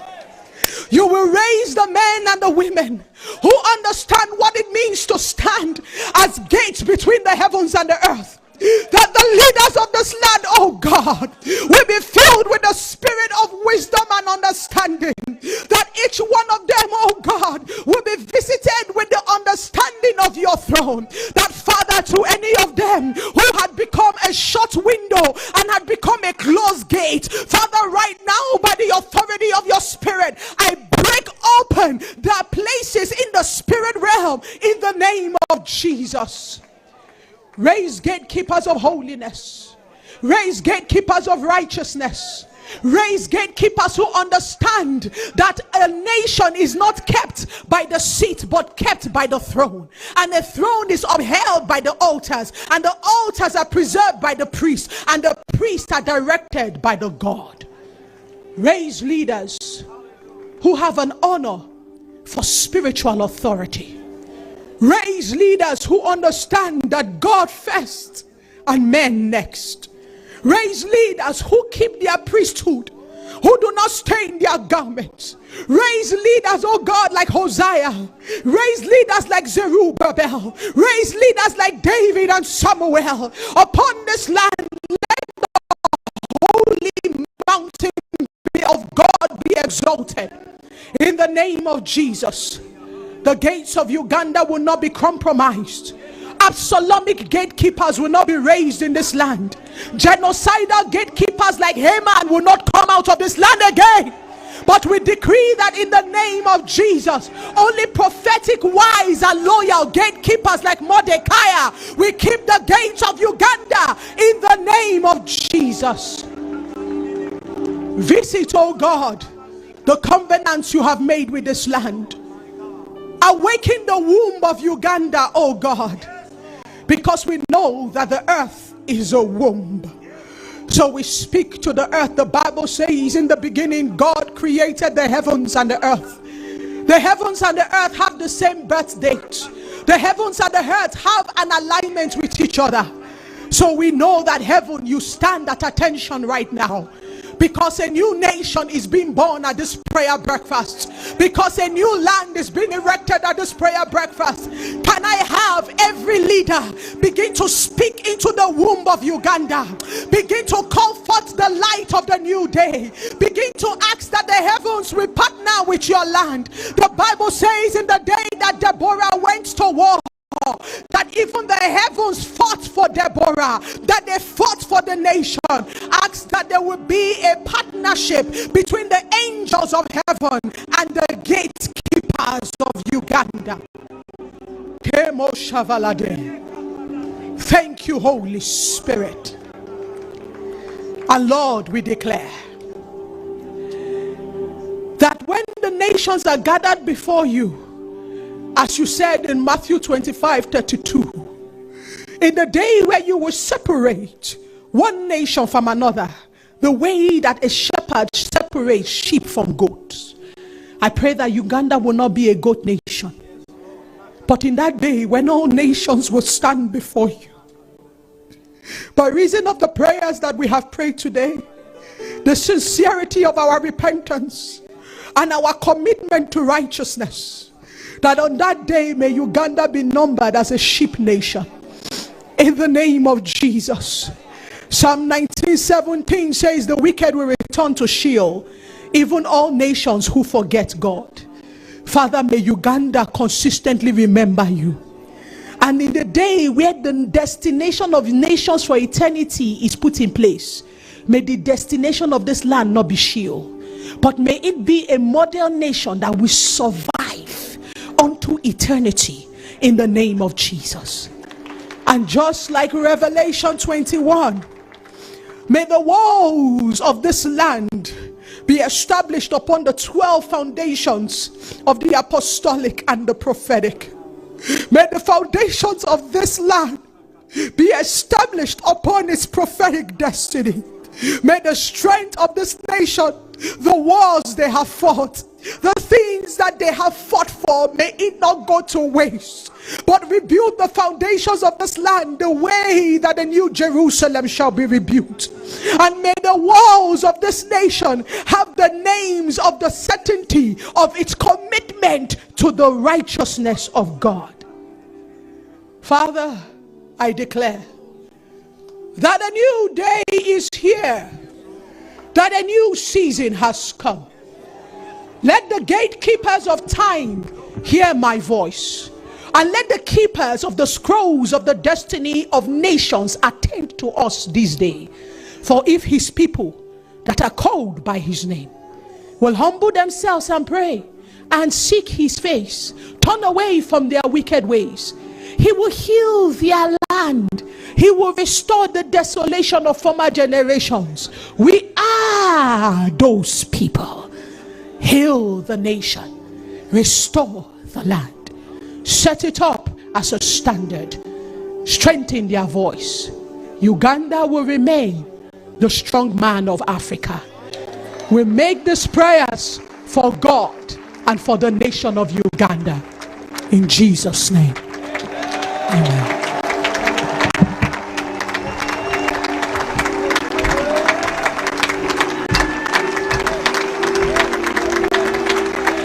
Let's give it up for God for using us to minister to our nation. Thank you so much. Thank you. Thank you so much.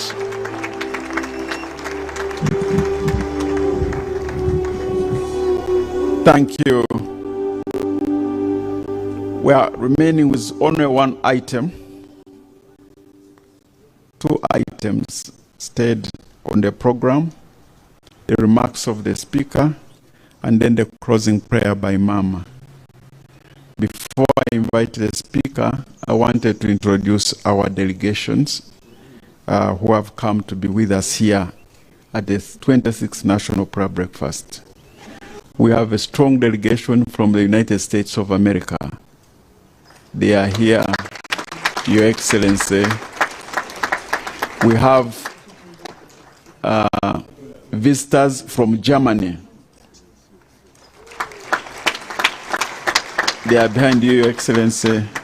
We have people from Israel.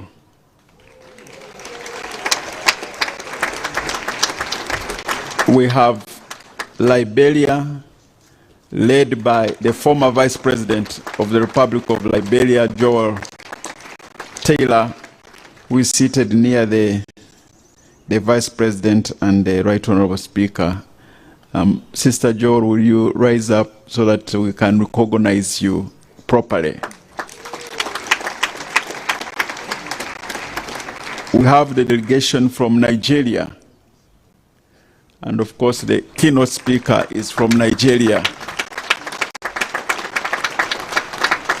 We have a delegation from Ghana, led by the deputy speaker there. We have South Sudan. Despite what is happening in Kenya today, Kenyans have come to be with us. They are here.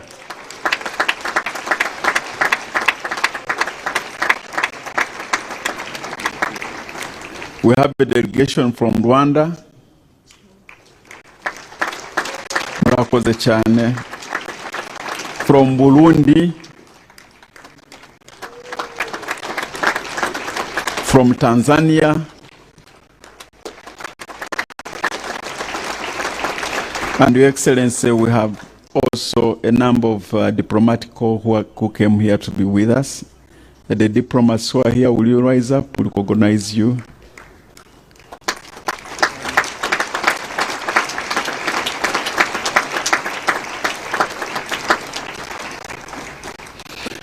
So, Right Honourable Speaker, all the groups that you invited are represented here.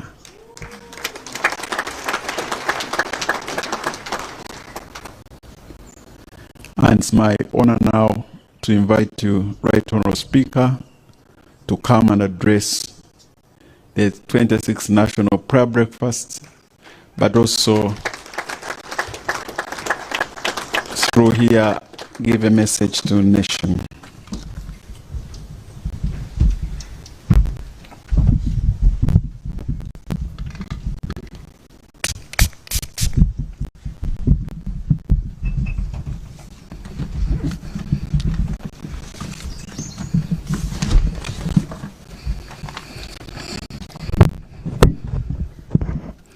Our beloved host, His Excellency the President of the Republic of Uganda, and Mama Janet Kataha Museveni, High Excellency the Vice President of the Republic of Uganda, Honorable Jessica Alupo Epel, Your Lordship, the Chief Justice of Uganda, Honorable Alphonse Owindolo Chigamoy, Right Honorable Deputy Speaker of Parliament of Uganda, together with his beloved wife Anita, the Right Honorable Prime Minister Robin Nabanja and all her deputies, the National Vice Chairperson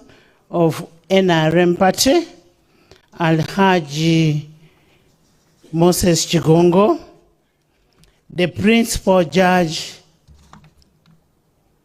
all the religious leaders, the Speaker of the East African Legislative Assembly, Honorable Joseph, the Secretary General of NRM, Honorable Richard Todong, and all the members of the Central Executive Committee, which is the ruling party, Madam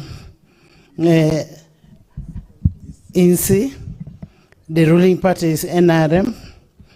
the cabinet ministers and the state ministers, the Right Honorable Prime Minister Emeritus, Honorable Amama Mbabasi, High Excellency Howard Taylor, the former Vice President of the Republic of Liberia, Apostle Insi, the founder of the Mantle of Deborah Global, the beloved people of Uganda, and God, you're almost welcome. God is good. God is good. And all the time. It is a pleasure for me to be part of this auspicious occasion, the 26th National Breakfast. It is a significant event leading to our country's national independence celebration, which is due to take tomorrow. This event enables us to take stock of the good that God has done for us from the last time we were here and today. And for us as a country, it helps us to know how peaceful this country has been in terms of development and societal transformation. A nation, Mama, a nation that prays together like we are praying together today. Indeed, in the Bible, that is Matthew 18:20, says, "For where there are 2 or 3 gathered in my name, there I am among them." Therefore, God is with us as a nation, is because we are gathered here praying for the country. Therefore, always rejoice, pray without ceasing, give thanks in all circumstances, for this is the will of God in which Christ Jesus is for you. Your Excellency, who left briefly, and Mama, this event, therefore, is a significant tradition which realigns our moral compass with the wishes of God, and is a great time to place the burdens of our shoulders at the feet of the Lord. For a nation that knows God, the nation knows success. A nation that does not know God knows no success. And we want to thank God that Uganda is a nation that knows God. And that's why we are successful. I would like, in a special way, to thank His Excellency, the President of the Republic of Uganda, Yoweri Kaguta Museveni, and Mama Janet Kataha Museveni, for their considerate and consistent hosting the National Prayer Breakfast here. We want to thank you so much. In a special way, Mama, we also want to thank you for praying for our beloved President. It is out of your prayers that is able to move day in, day out. And by extension, you are praying for the nation. Thank you for being our prayer warrior for the nation. Your Excellency and Mama, in the same spirit, I also want to extend our gratitude to the National Prayer Breakfast Committee, which is headed by Honorable Bahati, that has always been able to organize this on behalf of the Speaker and State House. One, thank you so much. You've never let us down. Your Excellency, this year's theme is, if the foundations are destroyed, what will the righteous do? This is drawn from Psalms 11:3. Is a captivity one, and resonates with a call to leaders and citizens to be practical, as you heard the guest speakers say. It is a resolute and underlying against the social injustice, the corruption, the foreign influence, and the moral decay that is coming into our country. The question asked of us by the Almighty God in the scripture is, as a leader, what are we doing as the foundations of the human existence is being destroyed?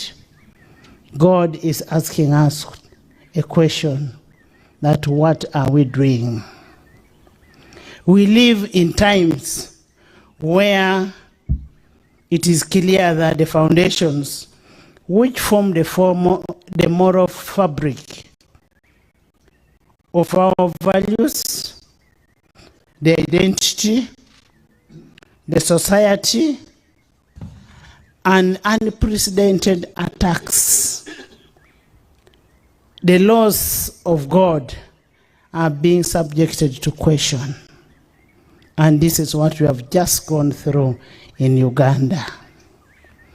The men with the means are perceived power and clout on the warpath against the values of family, of marriage, and of society.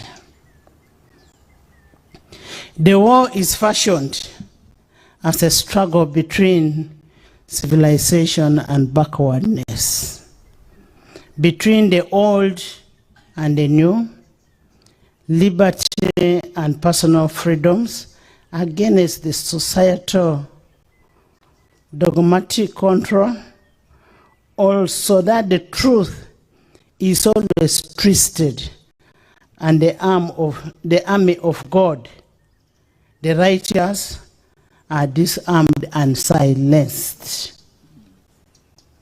That is what is in the society. Your Excellency, in absentia and Mama, we shall be firm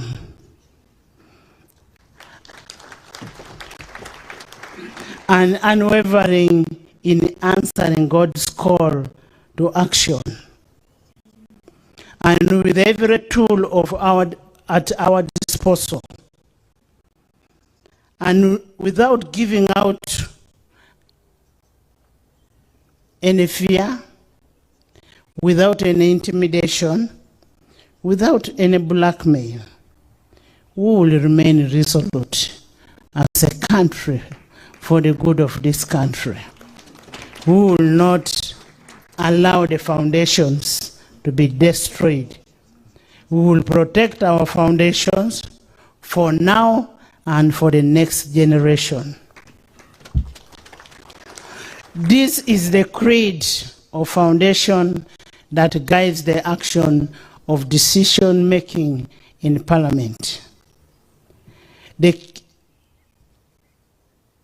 Dear worshippers, as the leaders of Parliament of Uganda, we want to promise you we will be resolute in ensuring that we make laws that protect the foundations of God. No amount of intimidation will deter us from doing what is right for humanity and for this country. That is the promise that we can give you.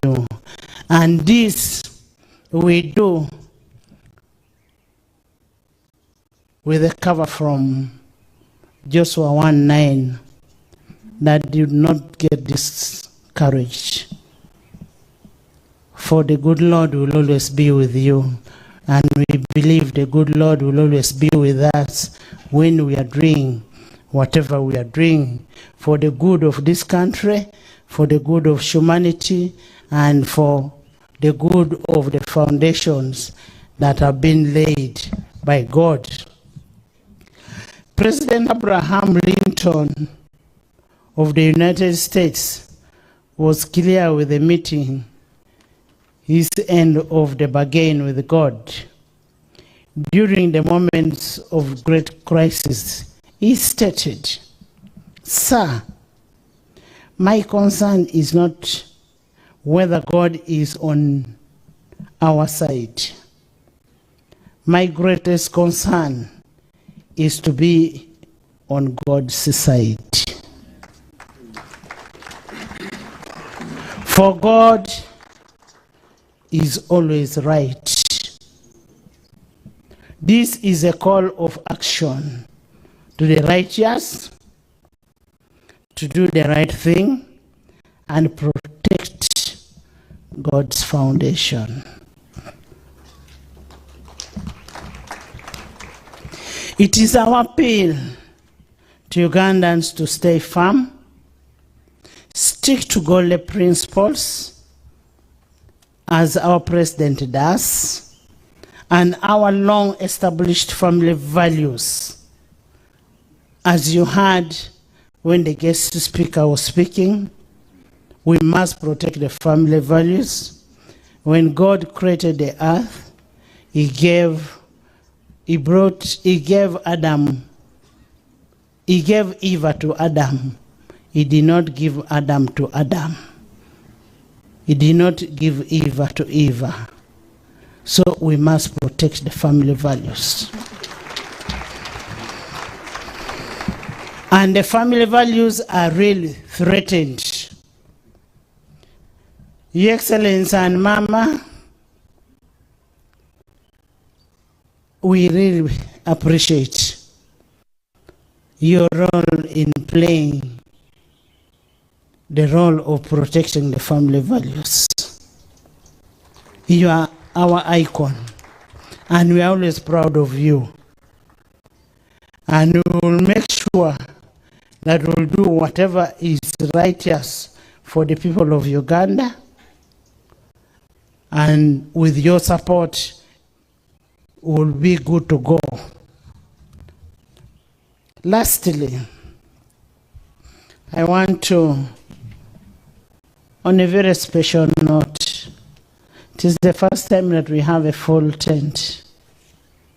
I want to thank all the people who have come from wherever they've come from far, from near and far. We want to tell you we are very, very grateful as executive and legislature for honoring our invitation. We are highly indebted to you. We want to assure you that even as we finish these prayers, what we are going to leave here, when we leave here, we will make sure that we go by what was in today's theme, protecting the foundations of God. I know some of the repercussions that come will become personal, but we don't mind. We are ready for all of them. Whether it is sanctions, we welcome them. And I say all this for God and my country.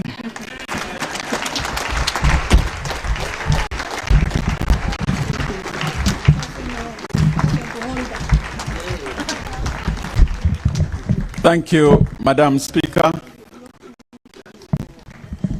Thank you so much for your remarks. Your Excellency, we are now coming to the close of the prayer breakfast.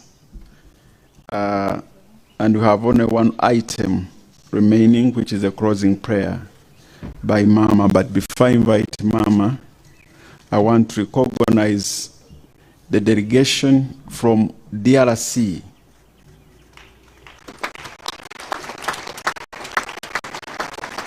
They are standing behind there. And also to recognize the delegation from India, led by the Honorable Consul of Uganda to Mumbai, and his dear wife. They have done a fantastic job for us. They donated a 2.5 billion mobile cancer testing. Are they here? And have done so many heart operations of our children in India, sponsored them. And they are also offering free artificial limb replacement for any Ugandan who is in need.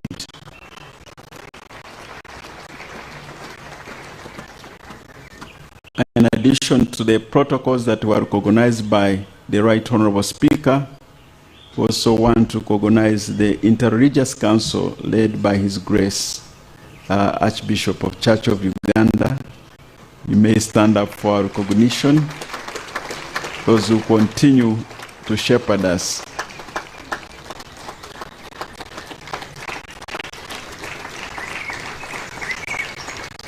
And on a selfish note, Mama, I want to recognize two people. One is Miss Uganda.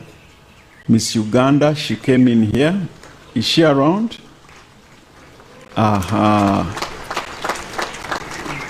Very special, and her parents, very special to me and to Uganda. She comes from Ndogwa County West. This is the first time in the history of the world to have Miss Uganda. And next to me, Mama, is the member of the Mothers Union, Kakomo Church of Uganda, Mama Juliet Bahati, who today sat near me. So she's over here. Your Excellency, she sat beside me. She wanted to make sure that I'm doing the right job for the nation. With that, Mama, we request you to come and give a closing prayer, and after that we shall have 5 photographs with the front bench, with MPs and ministers, diplomats, heads of foreign delegates, and also support Miss Uganda with a photo with the leaders. And after that, we sing the national anthem. May I take this opportunity to invite you, Mama, to come and give us a closing prayer. We thank you so much for always being here and for always praying for our nation.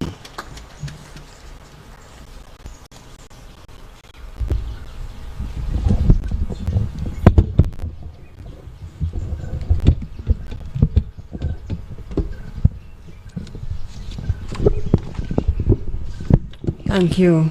Thank you, Honorable Bahati. Let us pray. Heavenly Father, we are gathered here before you today to bring our thanksgiving and praise to you as we celebrate Uganda's 62 years of independence. We are very grateful, Lord God, for your great mercies and faithfulness, and all that you have enabled us to accomplish in this year as a nation. We do not take your love and your mercies for granted. We know that the world is experiencing great uncertainty, wars and threats of wars, natural disasters, and economic turmoil. We hear of new outbreaks of infectious diseases and we see pain and suffering of people and communities around the world. The Bible declares in Lamentations 3:22-23, in quotes, "It is because of the Lord's mercy and loving kindness that we are not consumed, because his tender compassions fail not. They are new every morning. Great and abundant is your stability and faithfulness, O Lord." We thank you, Lord, for peace and stability in all the four corners of Uganda.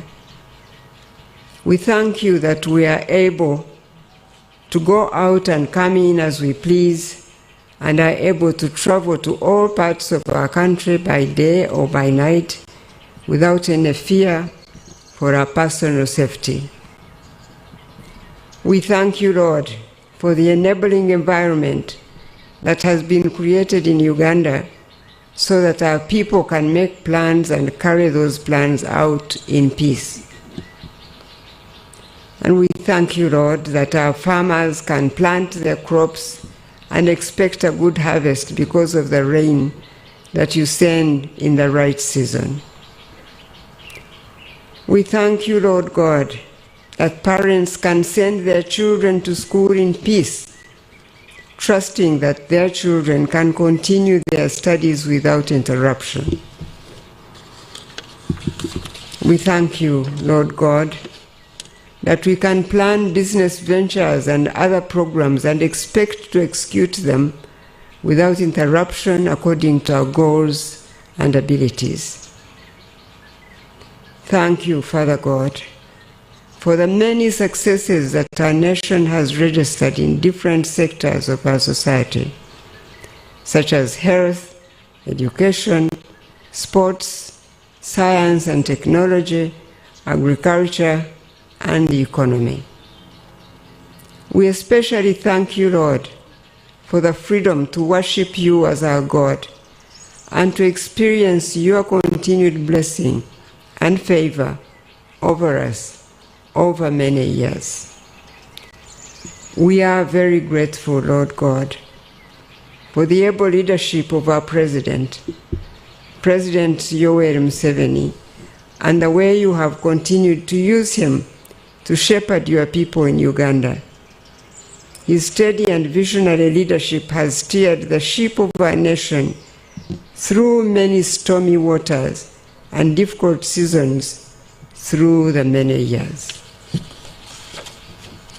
So it is fitting and right for us to come together as a people and give praise and thanks to your name, because you have done all things well.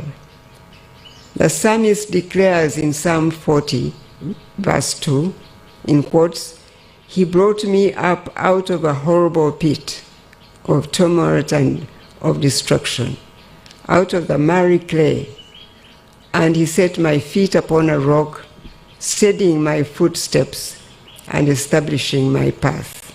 Unquote. As we look back over these 62 years of our nation's independence, we too give thanks, Lord God, because your hand brought us out of the many difficulties, troubles, and trials, and you have brought us out into a broad and open place of security, political stability, economic and social growth, and dignity. The theme for this National Prayer Breakfast has been taken from Psalm 11, verse 3, in quotes, "If the foundations are destroyed, what shall the righteous do?" We have been reflecting on the importance of strong foundations in the life of an individual, a family, a community, and even a nation. The Bible declares in Ephesians 2:20-22, in quotes, "Having been built on the foundation of the apostles and prophets, with Christ Jesus himself as the chief cornerstone, in whom the whole structure is joined together, and it continues to increase, growing into a holy temple in the Lord, a sanctuary dedicated, set apart, and sacred to the presence of the Lord. In Him and in fellowship with one another, you also are being built together into a dwelling place of God in the Spirit." Unquote.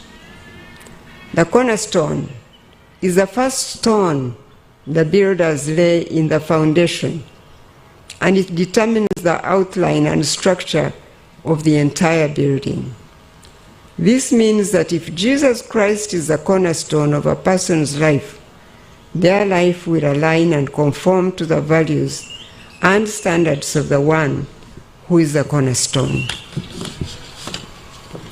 Father God, we recognize that there are still things that can be better in our society. There are areas where we have fallen short and missed the mark. The fight against corruption rages on with the goal of restoring transparency, integrity, and public trust in the institutions of government. It is a great shame to see that Uganda's index for corruption is one of the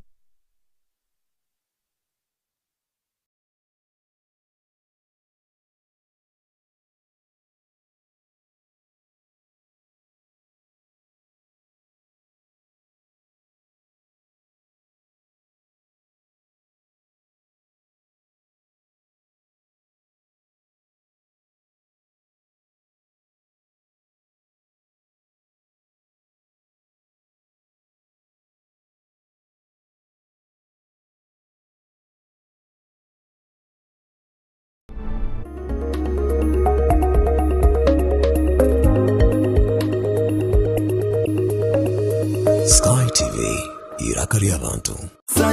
Sanyu lya kazero tugenda kwevuga ne kazero lino ly'essanyu ly'omwaka nyabo ssebo wenywere kazero wangula ebirabo kebera wansi wakasanikira ky'olaba ky'owangula mulimu pikipiki egaali enkofiira t-shirts amulera ne sente enkalu emotoka Toyota Pulimo empyatuku just kunywa kazero wetabe mu ssanyu ly'omwaka ng'onywa kazero kombucha drink ne kazero dawa tea kebera mukasanikira ky'osangamu ky'owangula musange mu maduuka mu ggwanga lyonna just kunywa kazero.